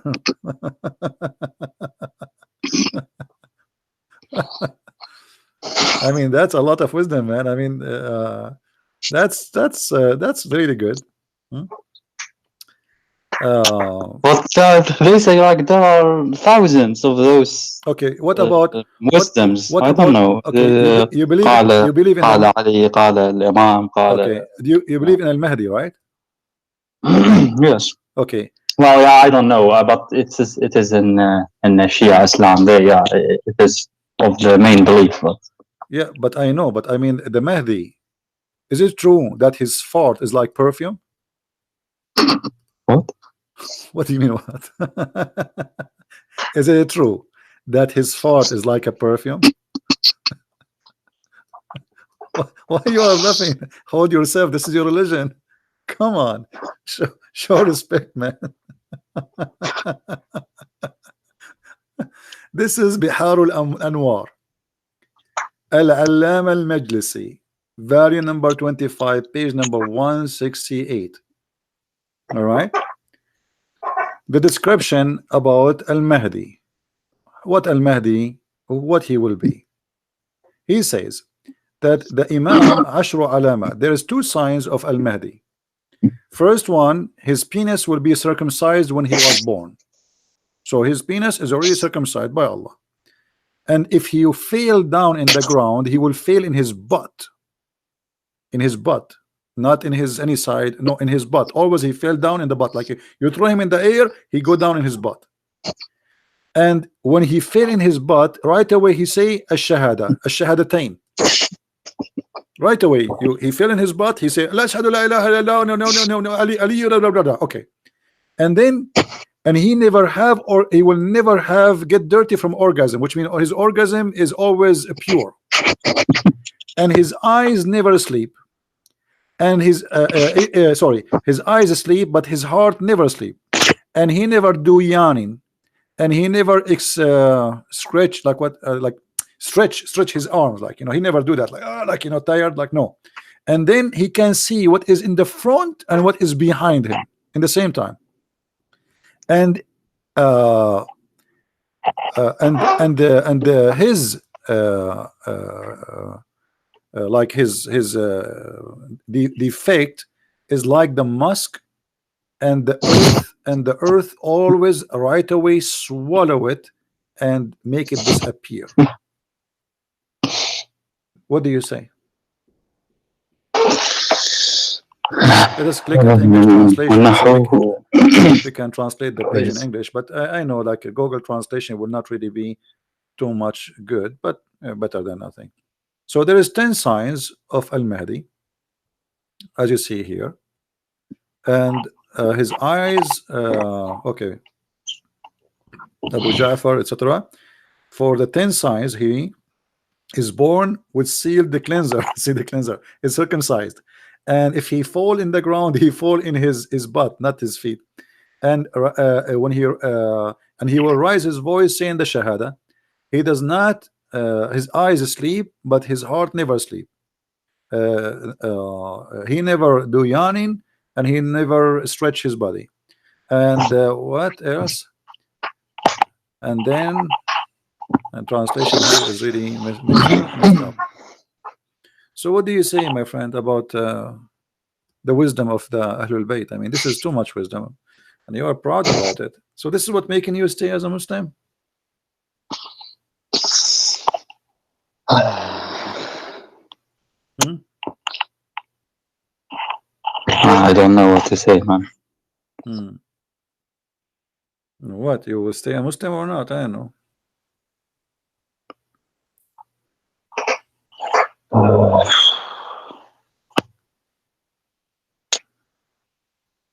Like, yeah, I've never. This is the first time you. Yeah, I mean, Okay, do you the watch? first, Do you watch? the first was Al Shia, the first book you said. We are quoting from many. The last one it was from Al-Kafi, I think. Have you ever? Did you watch like those magicians who do things like, you know, make something come from your nose, etc.? Magicians. Yeah, did you watch I magician? have watched sometimes, Okay, like on. this is your favorite book, أصول الكافي, شرح أصول الكافي. It's not my favorite book. Well, about Al-Kafi, this is explanation for Al-Kafi. This is exists in the Kafi, but this is explanation for it. It says, the Prophet of Allah, he pray, and when he pray, from his nose came, from his right side, left side of his nose, a bird which is yellow, and it is from the kind of the luctus, and he was bigger than a fly. And this fly go and walk under the throne of Allah, asking Allah for forgiveness.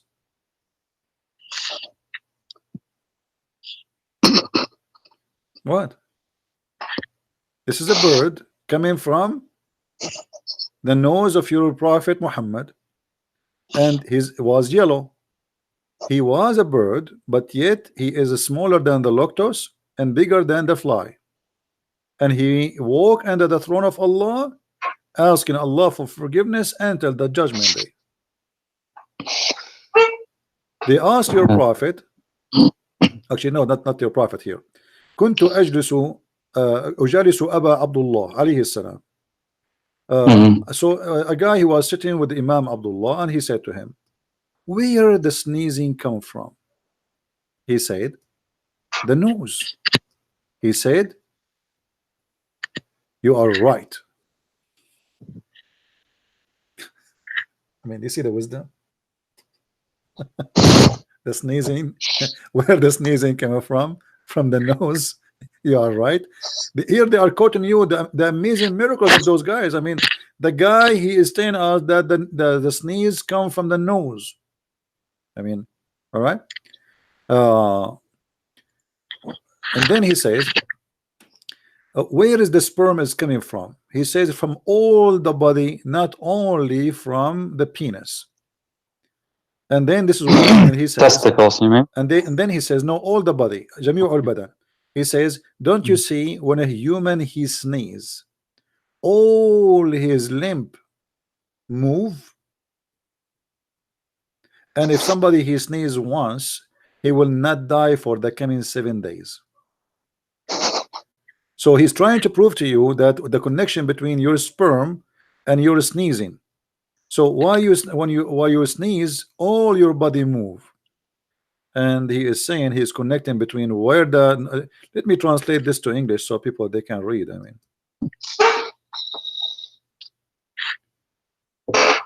so what do you think? We still Muslims? I don't know what to say to you. This is I asked you why you are staying Muslim until now. You said they have wisdom. Okay, we are reading the wisdom. You want more wisdom?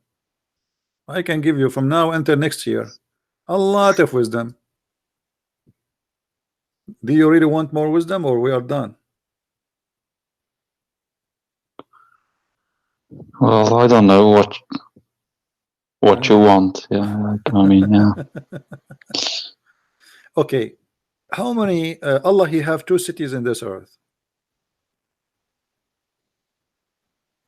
Is that correct, or you do not know about this one? 2 cities on Allah the have earth? 2 cities in this earth, one in the east and one in the west. No, I don't know that. This is, we will go to the book you like, Al-Kilani, Al-Kafi. Guys, Al-Kafi is the same as Al-Bukhari for the Sunni, is the same for the Shia. So Al-Kafi is the same as you are reading from Al-Bukhari for the Shia.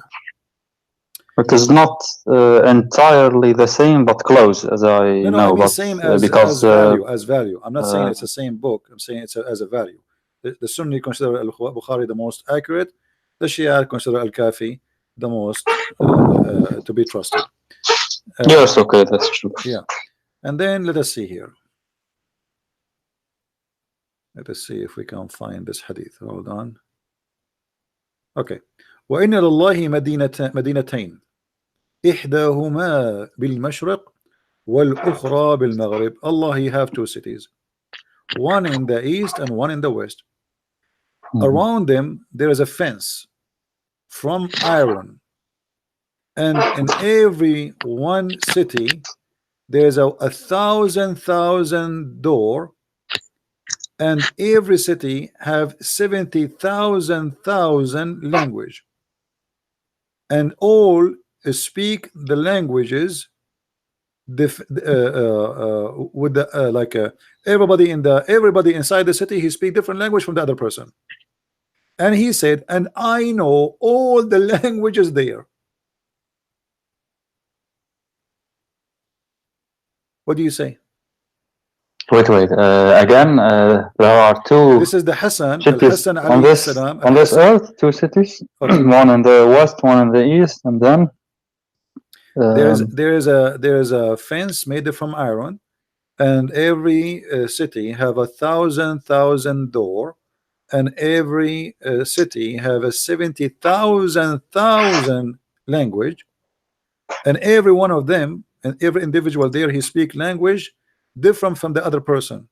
And he said, Al-Hassan, and ana wa ana a'rifu jami'a al-lughat wama fihuma wama baynahuma, and I know all the languages for those two cities and even what is between them.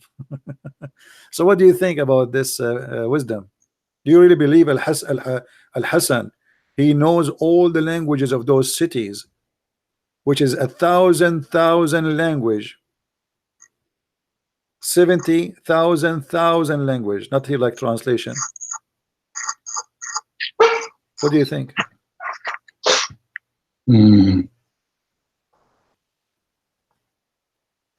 But there's two cities. Where is that? Like meant one city on in the the earth, east, or? one city, yeah, in the earth, but nobody knows where. You know, fabrication, stupidity. Because speaking to naive people at that time, and people they it only says two cities. God, no, Allah has two cities. Allah has two cities.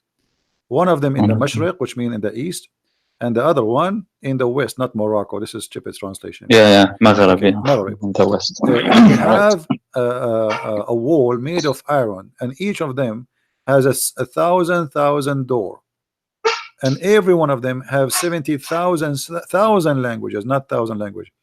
I know all the languages in it and what is between those two cities. So the whole language of the words, Al-Hussein, Al-Hassan, he know it. What do you say? Yeah, this one reminds me of another, like someone asked Imam Al-Hussein, how many hair do I have? And then he I can answer your question easy. This is easy. Ask me the question. How many hair you have? I will. He knew. I know. He knew like how many. Imam Al-Hussein. He said, "Yeah, I know too. So tell me. Ask me the same question. Okay, you have 4 billion hair. Prove me wrong." I mean, yeah, okay. How many hair I have? I mean, those stories obviously is nothing but fabrication. I mean, I feel sorry for the Shia. You know, I mean, they are naive people, deceived, and they believe that this is always true. I mean, isn't it obvious? This is really crazy. But I don't know, man. Like there is a sheikh. They say he is so knowledgeable. You know, he has. Okay, listen. He has read all the Shia books, and he can debate everyone. You know, but who? Who's that? But he doesn't do that because yeah, he says, you know, I Let don't him come know. and debate me. What about your prophet? About your prophet, he put his tongue inside the mouth of Hassan. Al-Hussein, sorry. Is You that right? told me about that last time. Yes, like he fed him with okay. Yeah, this is Al-Kafi. No, not last time I told you about his finger. Last time the prophet, he put his finger in the tongue of Al-Hussein, and each time he sucked his finger, Al-Hussein do not need food for 3 days. This one in the book of Ibham, Al-Kafi, right? His thumb or yeah, he's put his Ibham or finger, it doesn't matter, a finger. And then yes. but here the prophet, he put his tongue inside the mouth of Al-Hussein and he sucked the tongue of Al-Hussein and he cut from it, which means he like the Al-Hussein, I think what they mean by here, it's like the Hussein is fitted by the tongue of the prophet, but just by sucking each other tongues, Al-Hussein, he got his food. What do you think? What is it? What is that? This is in Al-Kafi. This is Al-Kafi. I think in value number 1. Let me try to find it. Hold on.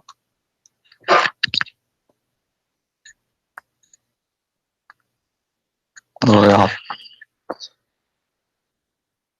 Praise to the internet then. Yeah, we can find everything so easily. Huh? Yeah, well, internet for sure. If you want to find this, if you want to find this in books, it's going to take forever to open pages and flip. Yeah. I don't have them actually. Al-Kafi is 6 volumes, as I know, and Bihar al-Anwar is 100 or so. Yeah. Very big. Yeah. Let us see where it says that.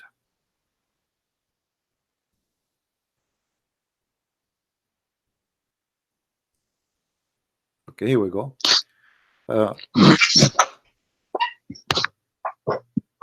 كان يؤتى بالحسين فيلقمه لسانه فيمصه فيجتزئ به ولم يرتضع من أنثى. Reference 38. Let's click at 38. 38 is راجع الكافي. You see the reference, Al-Kafi, page number 387. The book of Al-Kafi, page number 387, and the book of Al-Manaqib li Ibn Shahr Ashub, variant number 4, page number 50, and Al-Bihar, variant number 43, page number 245, Tafsir Nur al-Thaqalain, page number 5, variant number 5, page number 12, وتفسير البرهان, the one you like, huh? Page number 4, page number 173. It's not that I like it, but I mean, they have taught me like this is so I think all the great books of the Shia. I use them, you know. Yeah, but me, this is me. In all the great books of the Shia approve this story. That Yes, the prophet, he sucked the tongue of Al-Hussein. What is that? Anyway, my friend, I cannot keep you for long. Thank you for calling, and maybe next time you will decide to leave Islam. I will leave it for you. I cannot push you harder. You know, it's up to you. You want to leave, you want to stay, it's up to you. Yeah. So what? You want to stay? You think you are staying for tonight, a Muslim? I don't know, man. I feel sad. Like what? Yeah. Well, that's not right, but I don't know what. Say what? I mean, be honest with yourself. Is that something really you believe in? No. Okay, so what? Are you going to say I'm out of Islam today?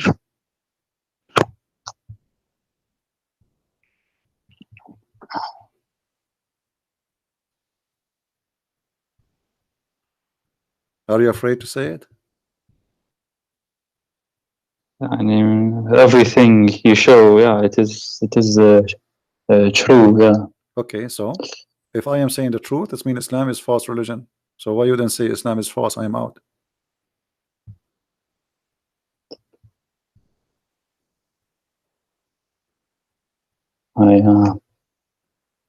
I don't know, man. I just told you how many hair you I have on feel your sad. body. Don't feel sad. It's okay. I mean, all of us, we go through things in our life, and I better fix it than sorry forever. Now you can fix it. Just Yeah, okay, but denounce Islam. Say I'm out of this cult.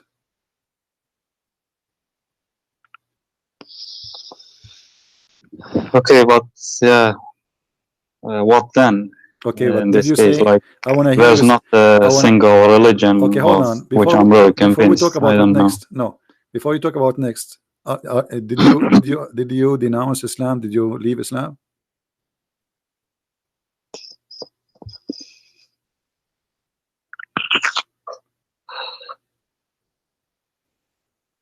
I don't know, man. I'm scared of hell. Like everything you show, it is true. I can't deny it. You show Yeah. it with references, and One of them is lying, either Muhammad or me. So which one we do? I showed you everything from their books. no, you're not lying. You're not lying. Okay, so Muhammad is lying. So why you don't say Muhammad is lying? I am out of Islam. I don't know, man. I'm so scared. They say if you leave Islam and then What? like, You will not get the 70,000 version, 70 version. oh, like No version are waiting for hell you, and neither for you, neither for torment, me, Hassan. punishment. They say, yeah. There's no version are waiting for us, neither me, neither you. It's a lie. Come on, say it. Be brave.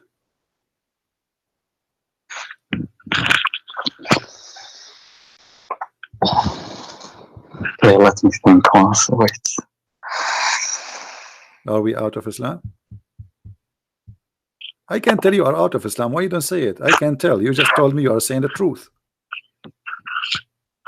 I'm scared of hell. What hell? Hell? This is hell. Islam is hell. Obviously, it's a lie. You just said I am telling the truth. Obviously, there's the hell of Islam is a lie. So if you are scared from the hell of Islam, the hell of Islam doesn't exist. Islam itself is the hell if you stay there, because you just agreed that this is a lie. What they are teaching, it cannot be true. Yeah, okay, yeah, you show from archive, but you said that, yeah, I don't know, those wisdoms you like, the real wisdoms, you said that they came many years after Nahj al-Balagha and such It books. doesn't matter if they Also are Shia claim, but if they are said by the leader of the Shia or they are fabrication. At the end of the day, you are believing in a false religion. Because of the God of Islam, he wanted you to believe in those stories. Why he allowed even those things to happen? Remember, we showed you the Quran saying that if Allah wants somebody to go astray, nobody can guide him, and nobody will go astray unless Allah wants him to go astray. So why Allah want you to go astray and follow the Shia or Sunni? Allah is a devil.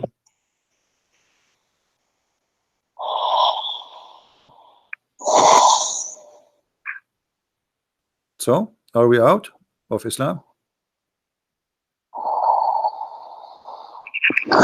okay, yeah.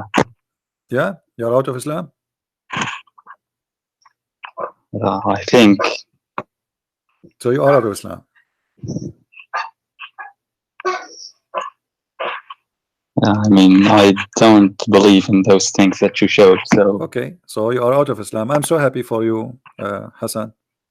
That's beautiful. You called me many times already, and now today you call me as a Muslim Shia, and today the end of the call is you are out of Islam. That's wonderful.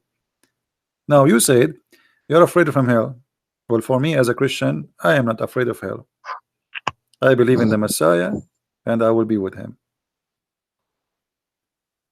Anytime, feel free to call me. And if you have anything you want to learn about the Messiah, I will be happy to help you. But right now, I invite you to read the Bible, the 4 Gospels of Jesus, and think deeply about the invitation I will give it to you now. There's no salvation except with the Messiah. And his name is great wherever you go. Even in the cult of Islam, Muhammad, he could not deny how great the Messiah is. And right now, he is the living person in heaven, for he is the word of God, for he is a divine, for he is our Lord, our merciful, and our salvation. So I invite you to believe in him. And you don't need to believe that the Messiah is God just because I said that to you. Go and read, research, study, and look at the amazing teaching of Christ. What do you say? I don't know, man. Actually, I don't know. Nothing makes sense for me right now. Like, there's not a single religion that makes sense. Islam when you speak doesn't about make sense. sense, Shia, Sunni. yeah, when you speak about sense depends sense to who? Because you For me, see, right now, like Christianity, Judaism, I've thought about Hinduism, even atheism doesn't make sense for me. Like right now, I don't know, man. Life doesn't make sense.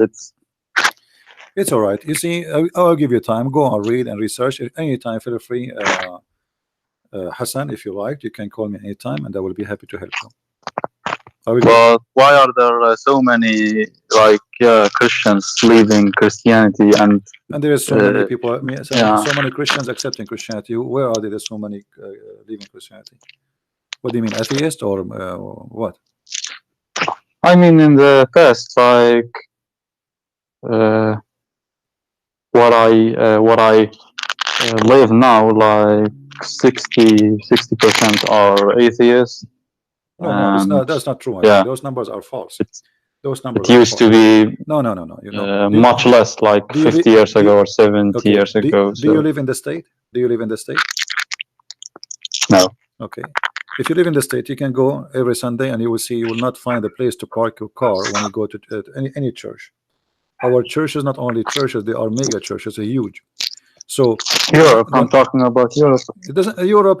They are, you know, they became more into secular. This is why you don't see really Christian, but they are exist and they are in a huge number.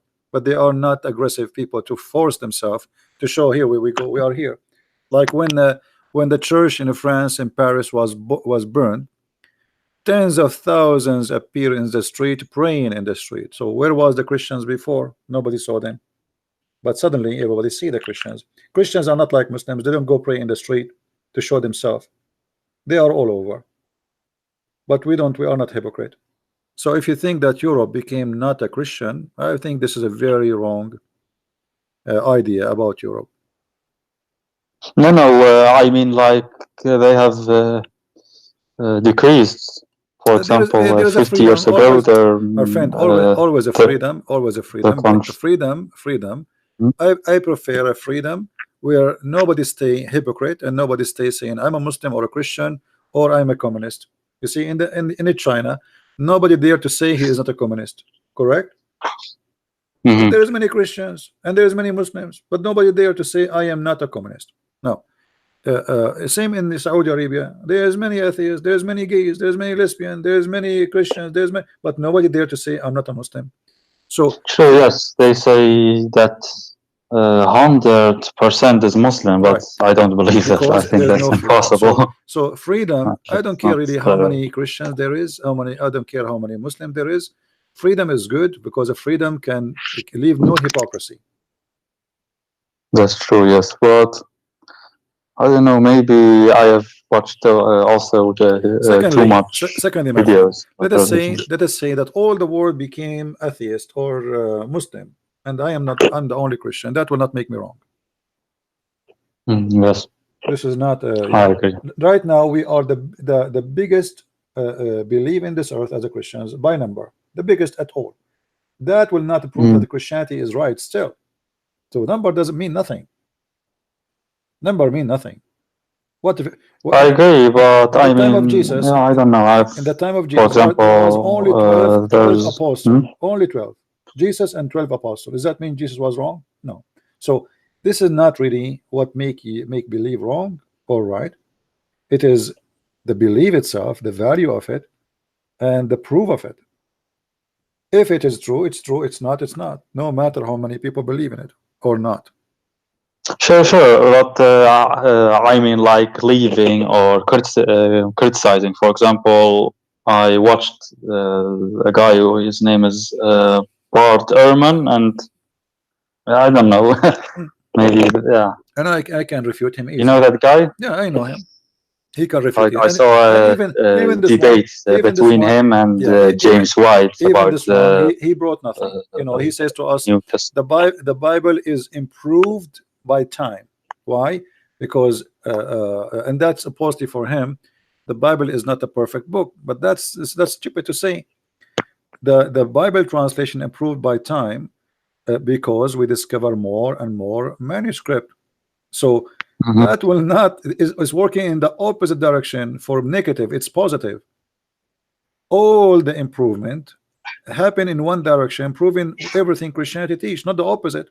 Like if you find something, a new manuscript saying the opposite of what we found before, then that will be a problem. But what we found confirm what we found before. So the new find is the same as the old find, nothing changed. So his argument is very silly. But you know, people, they are free. As I said, people are free to make any argument, and there's you use your brain and your mind, and you make a decision who is the one who makes sense for you. You know, you left Yeah, Islam. sure. You left Always Islam now, will, but yeah. you know you are free to believe or not to believe. Yes, yeah, I don't know, man. Yeah. Anyway, my friend, feel free anytime if you want to call me. I will be happy to hear you. And for now, I have to let you go. We are here for a while. Thank you for calling, Yes, and yes. I'm happy that you left Islam already. All right. Okay, yeah. Thank you, Hassan. Take care. Yes. Take care. God bless. Bye bye. Allah. Shukran. All right. Well, I'm glad at least for Hassan that he decided to leave Islam, and I hope sooner or later he will find the truth, and the truth will set him free. Again, belief is a personal matter, and it's not something you know. You see, I'm not believing in Jesus because what makes sense as much it is. There's things in Christianity, same as in atheism, same as in many. It doesn't make sense, and same as in Islam. As an example, Jesus is a son of a virgin. Okay, it doesn't make sense if you are a Muslim, even though Muslim believe in that. But it doesn't make sense. I mean, why? How? But if you are a Christian, right away you will notice that in Christianity only that makes sense, because he is, and the Christian believe he is a son of God. So it doesn't make sense that he is a prophet, he is a son of the virgin. That's weird. What for? I mean, he can still be a prophet without being a son of a virgin. What the point of this? And this miracle nobody can prove. My mother, can she claim that she gave me birth, she gave birth to me, and she was a virgin? Nobody can prove her wrong. So what the point of this statement? So there is things in belief, it doesn't make sense unless you understand the belief, unless you are from that point of that belief. Same time, for an atheist, saying that Jesus is born of a virgin is a foolishness. That's crazy. That's stupid. That's etc. But because he's an atheist, and for me, he is the one saying foolish stuff too. Like the atheists, they accepted Darwin to be their master when Darwin is a stupid fool, a racist. He captured a black man, he put him in the cage to prove that monkeys are coming from the black race. That is foolish. So for him, he thinks Christianity is foolish. For me, I believe that not only his belief is foolish, it is dangerous. It is racist.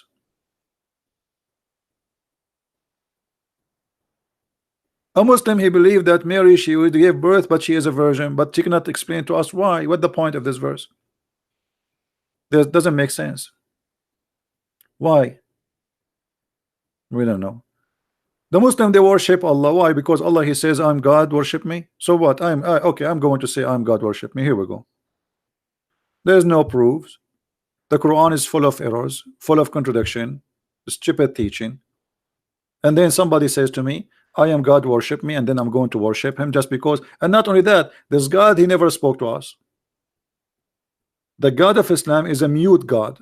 Never said a word.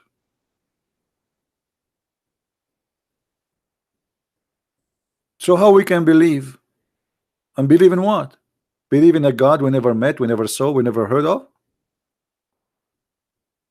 Believe in God who told us that if you kiss a black stone, that will forgive your sin? Believe in God who do not know how the earth is created? He says crazy stuff in his Quran. So there's things, it's important to make sense, and this is like a basic logic. And there's things above making, like let's say believe, like we as a Christian we believe in miracles. Do miracles make sense? No, miracles does not make sense. There's nothing is called miracle does make sense. This is why we call it miracle. But where is the miracle of Muhammad? The Muslim, they say to us Muhammad he split the moon. Even the Quran never said that. It says the judgment day is near and the moon is split, which means the one who is writing reporting something happened at that time, supposedly the moon is split. It doesn't say that Muhammad split anything. And then it says the judgment day is near sight, but judgment day never come, and this is 1400 years ago. So even that information was wrong, because you just claimed that the judgment day started and this is the sign of the moon splitting. It is a false prophecy, and that make the Quran does not make sense. You're telling me judgment day is near and the moon split asunder, and the moon now is not split no more. What, you change your mind? You wanted to make it a sign for judgment day, and now this moon is not split, and 1400 years ago still it's a sign of a judgment day. So, and then the Muslims, in order to fabricate stories to make you believe in stories, they start making books, articles, videos that the Quran is full of science, and we get all their science busted.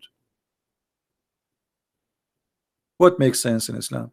So we need to make it clear that there's many things does not make sense in our life, even when we speak about science.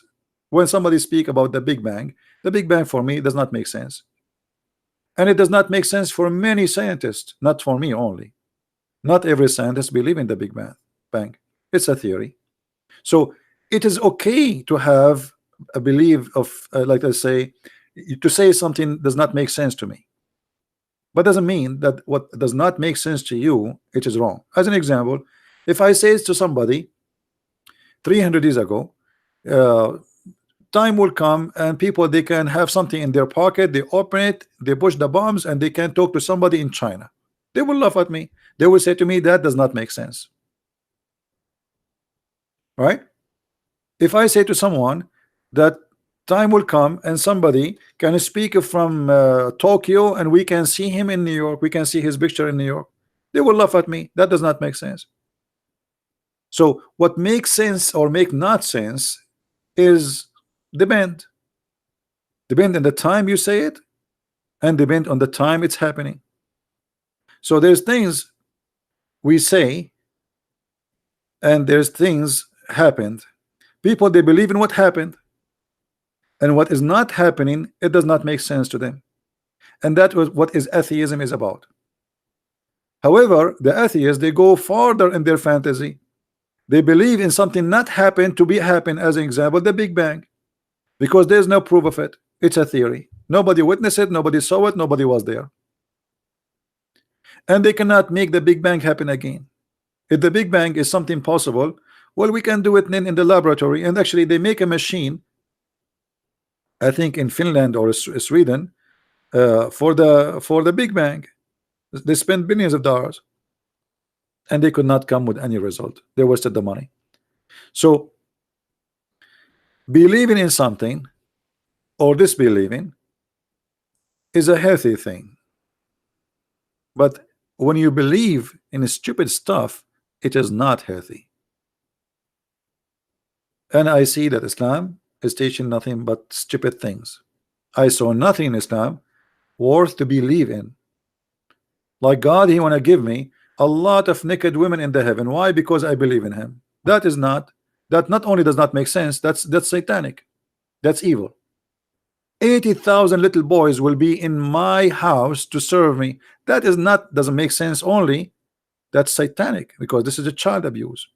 So how I am seeking a better attitude in life, to be better me tomorrow, to be in heaven.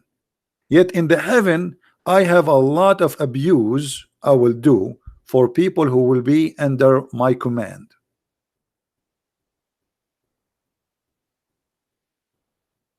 Right? So here, what makes sense is important in the field of, let us say, the logic of good and bad. What kind of God? He want to give me a lot of women. I will see their bones. I will see the marrow of their bones, and I will have sex with them.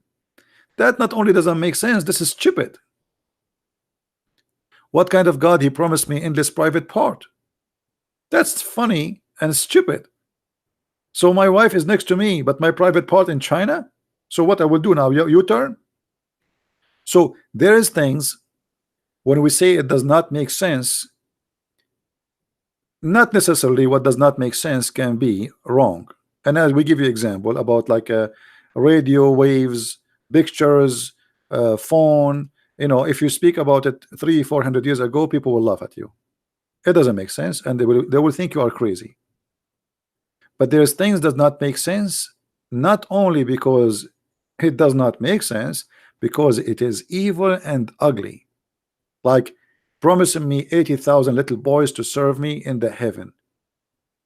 You know, I cannot be happy without having 80,000 little boys in my house to serve me. So in order to be happy, Allah will enslave little tiny children's, 80,000 of them, to make me happy. So you will make 80,000 miserable servant for eternity to make one person happy.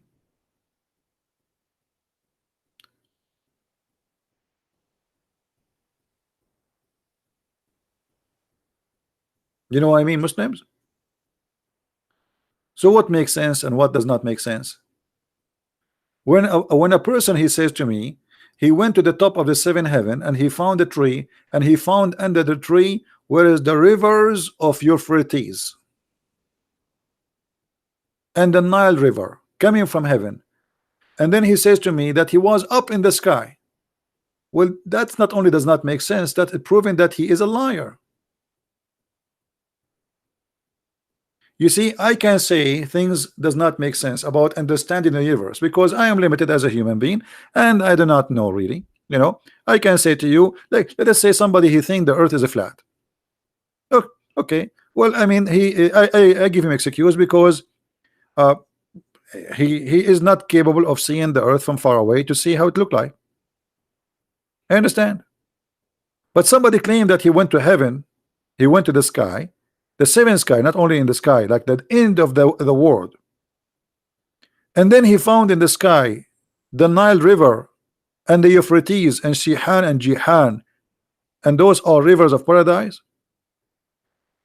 Not only this does not make sense, it's proven to me that he is a liar.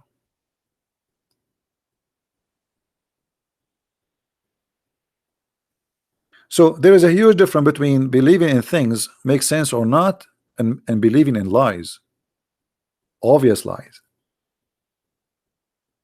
A prophet who claimed that he was very weak in sexual relationship, and then God he sent him a dish of kebab, he ate it and he got the power of 40 men. This is not only does not make sense, this is stupid, because how the Muslim they say to us that if Allah wants something to happen, he say be is going to happen, and then Allah in order to fix the private part of Muhammad, he have to cook and send the cook with the angel, pizza delivery. Allah he knows everything, but Allah he know nothing in the same time.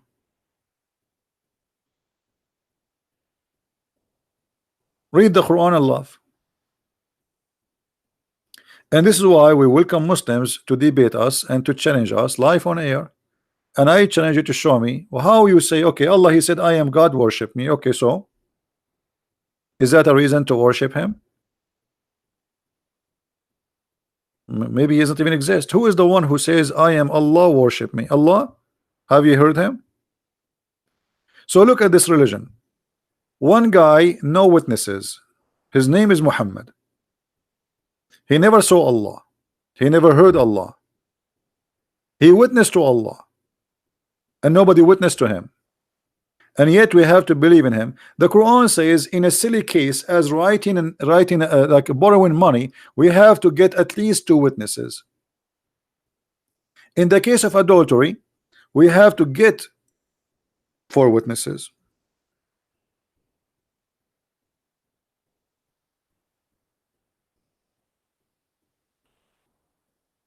Just to prove adultery, we need 4 witnesses. To prove God and the prophethood, we have 0 witnesses.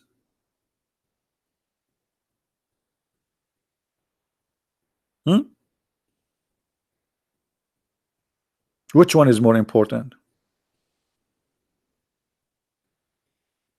And by the way, like the verse in front of us about 4 witnesses for adultery additionally prove that Muhammad cannot be a prophet, because he said, and excuse my language, the 4 witnesses, they have to see the private part of the male going in the private part of the female. That's impossible. So if a woman and man having sex but yet they are covering themselves, even if you have 4 witnesses and they saw not that part going in and out, there's no proof. And if you accuse the man or the woman of adultery in Islam and you could not see that, the prophet will whip your back. He will punish you. So imagine you enter your house, you find your wife naked in the top of a man having sex with him. Now it's time for you to call your friends. You have to find 4 friends, and they have to come and they have to look and see the private part of the guy getting in and out. And the guy will wait for you. He will say, call 4 friends. Call 4 friends. I will wait for you. And when they come, he do it slowly so they can see and they can witness. So the requirement here is proving that Muhammad is not a prophet of God and cannot be from God, because this is impossible. Are you going to enter your house with 4 friends always? And you go to the bedroom with your 4 friends? And if you go in the bedroom with 4 friends, if they did not see that part, they saw nothing still. Even if they go to the court and say, hey, we saw him naked, we saw him naked. Actually, there's a hadith about the prophet. He whipped 3 guys, he did lash them, and one of them, he said that I saw her legs, her foot around his neck like the ears of a donkey. So the women, you know what I'm talking about. They are doing it, and he was shaking her so hard, and her foot is around his neck. Still, this is not enough for Muhammad, and he did lash him, for he did not give enough a proof.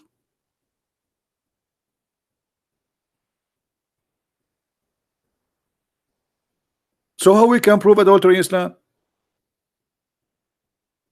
Proving adultery in Islam is extremely impossible, the same as proving Muhammad to be a prophet.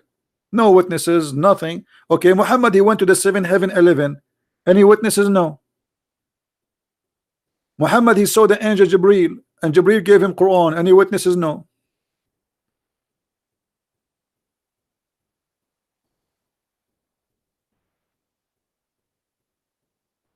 Even the prophet wife, she was accused of adultery. Muhammad, he changed the law from 2 witnesses to 4 witnesses just for her sake.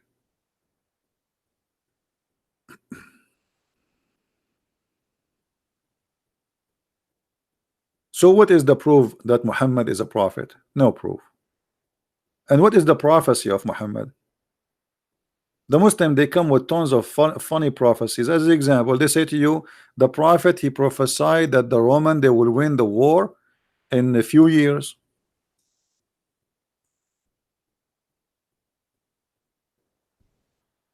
But this prophecy, he received it after they won, not after before. Read it.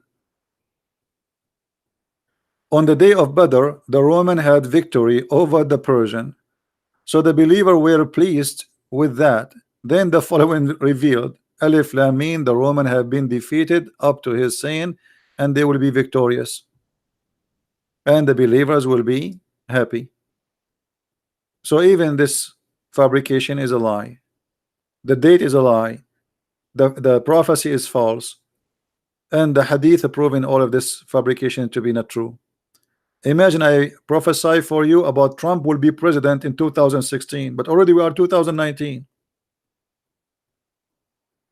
Have you ever heard of somebody receive a prophecy after it happened? That's Muhammad.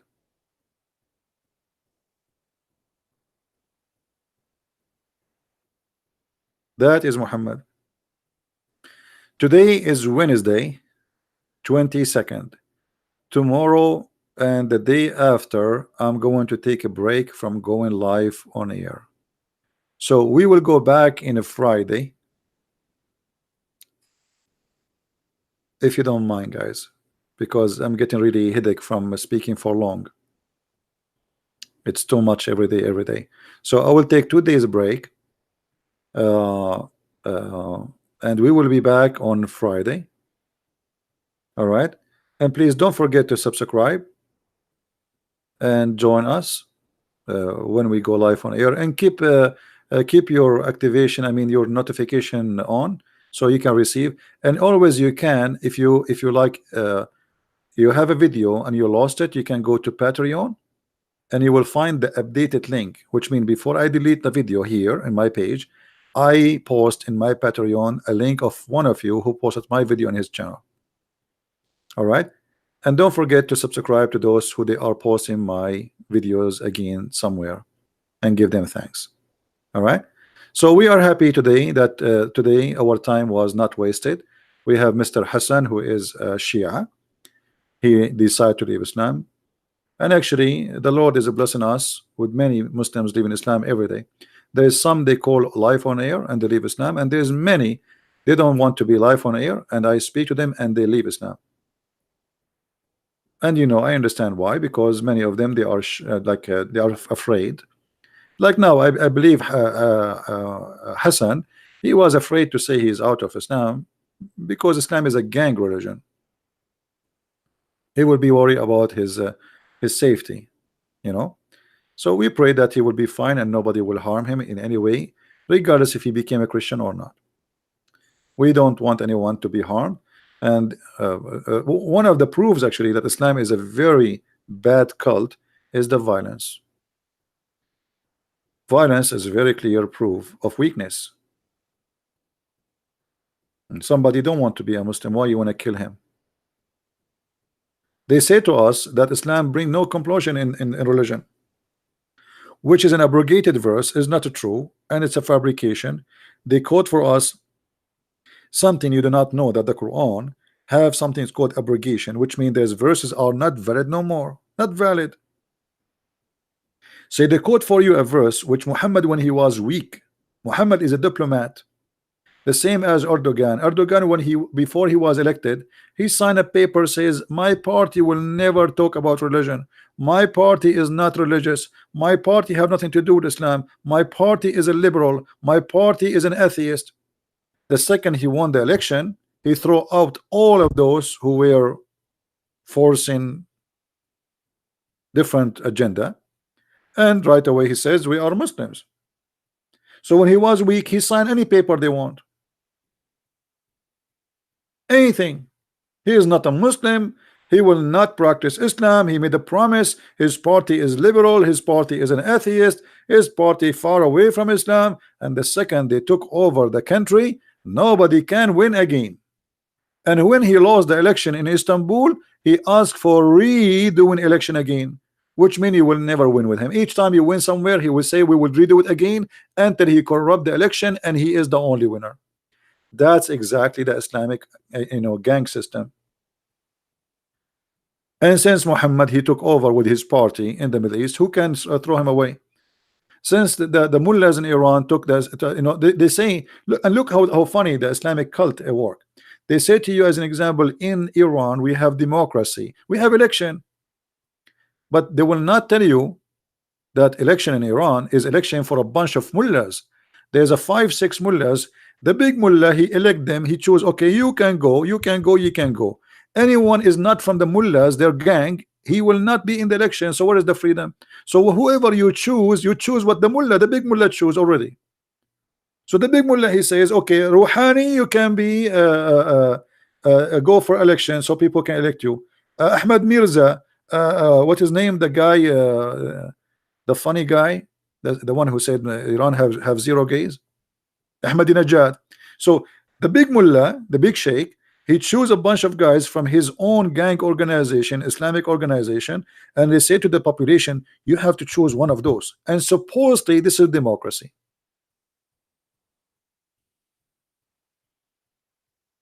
This is how they try to fool us by the democracy of Allah and His religion.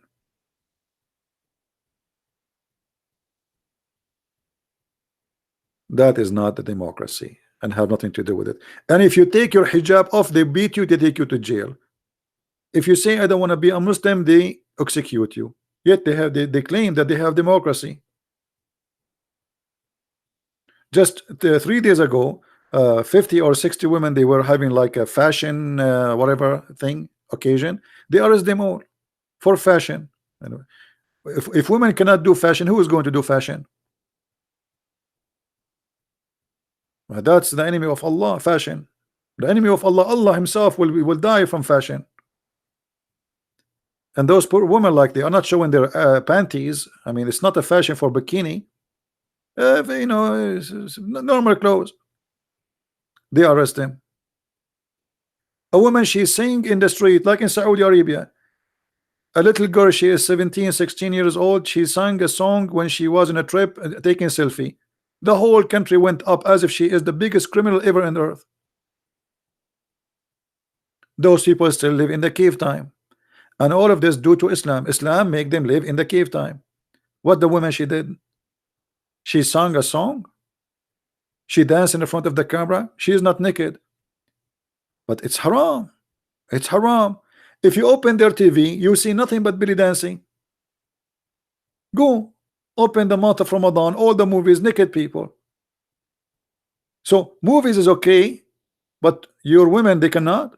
This is why when Muslim women, they go overseas, they do anything, they do everything, because they are, you know, it's like somebody who was in jail for 20 years and then he never saw a woman, and then you open the door for him, and suddenly in front of him there is many women almost wearing nothing. What he would do? He would be like an animal. He will act like one. So they put them in jail. You cannot do this. This is haram. This is forbidden. This is, but everything is done under the table. In the month of Ramadan, as we speak now, you go to Thailand, you go to Philippines, you go to all those countries, you will find nothing but Saudi going there. Nobody in Saudi Arabia. In the month of Ramadan, the whole country is abroad, because nobody want to practice Ramadan. They want to go drink, they want to do prostitution, they want to see dancing, they want to do music, they want to have beer, they want to have whiskey. But they cannot do it in their country, so they do it in different country. Actually, when I was in Asia, I was surprised that those hookers, they speak Arabic, because they come to me and they say to me, hello Habibi, and they speak to me in Arabic, what do you like, Habibi? And I was like, how she speak Arabic? Yeah, but all the customers are Arab. The customers are Arab. They knew Arabic better than any language.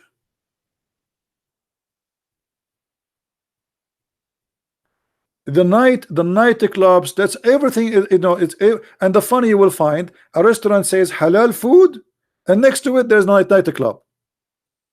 Halal food next to night club. I mean, the buyer, obviously he care for halal. Yes, they care for halal food. They want to eat halal food and they want to do halal prostitution.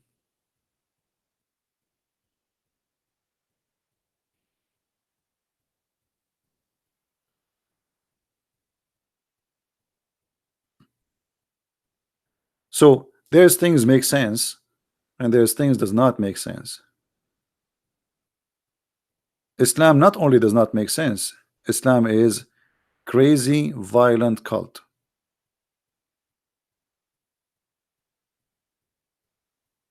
And always be careful from what they say to you about what's right and what's wrong, especially those liberals who try always to present Islam as a good religion. They speak of what they don't know, and many of them, they take the side of Islam just because as you are a Christian, you are conservative, okay, we will believe in whatever you believe against you. You like the cross, we will take it down. You like the Bible, we will take it from the hotels. You know, you don't like Islam, we will support Islam. This is the whole idea of the agenda of the liberals and those like in America, like Democrat. They are against anything you believe in. Anything. It doesn't matter what it is. If you say Islam is good, they will say Islam is wrong.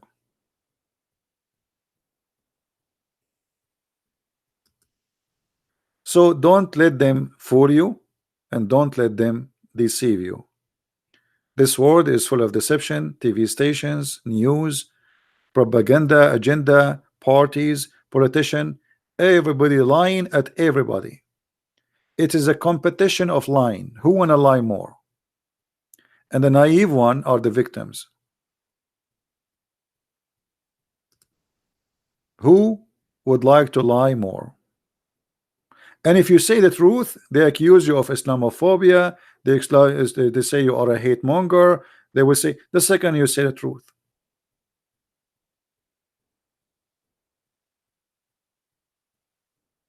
All right.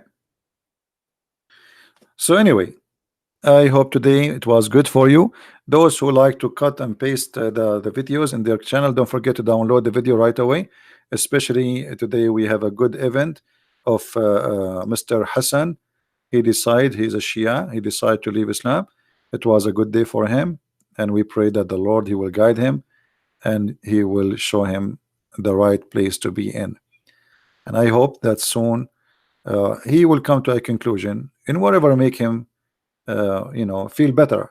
If it's not a Christianity, then it's not a Christianity. So still I will pray for you, that I pray that the Lord will guide you and will bring you to peace, and you will find happiness in your life, whatever the happiness is. All right. If it's not a Christianity, let it be, but we want you to be happy, and God he love everybody. So I advise you to be with the one who loves you, not the one who want you to love him, and the return it will give you some women. Our Lord he loves you as you are, for he made you the way you are. All what he is asking you for, he said, knock at my door and I will open for you. That's all. Knock at my door, and his door is always ready to be open for you. Thank you guys for being here. May the Lord bless you, and I will see you soon again. Remember, I will take 2 days off, tomorrow and the day after, and I will be back in Friday, same time, 3:30 p.m. and maybe in the weekend we'll do it too, but earlier, so those who live in Asia they can join us. Thank you. Christ is Lord, Islam is false. See you soon. Bye bye.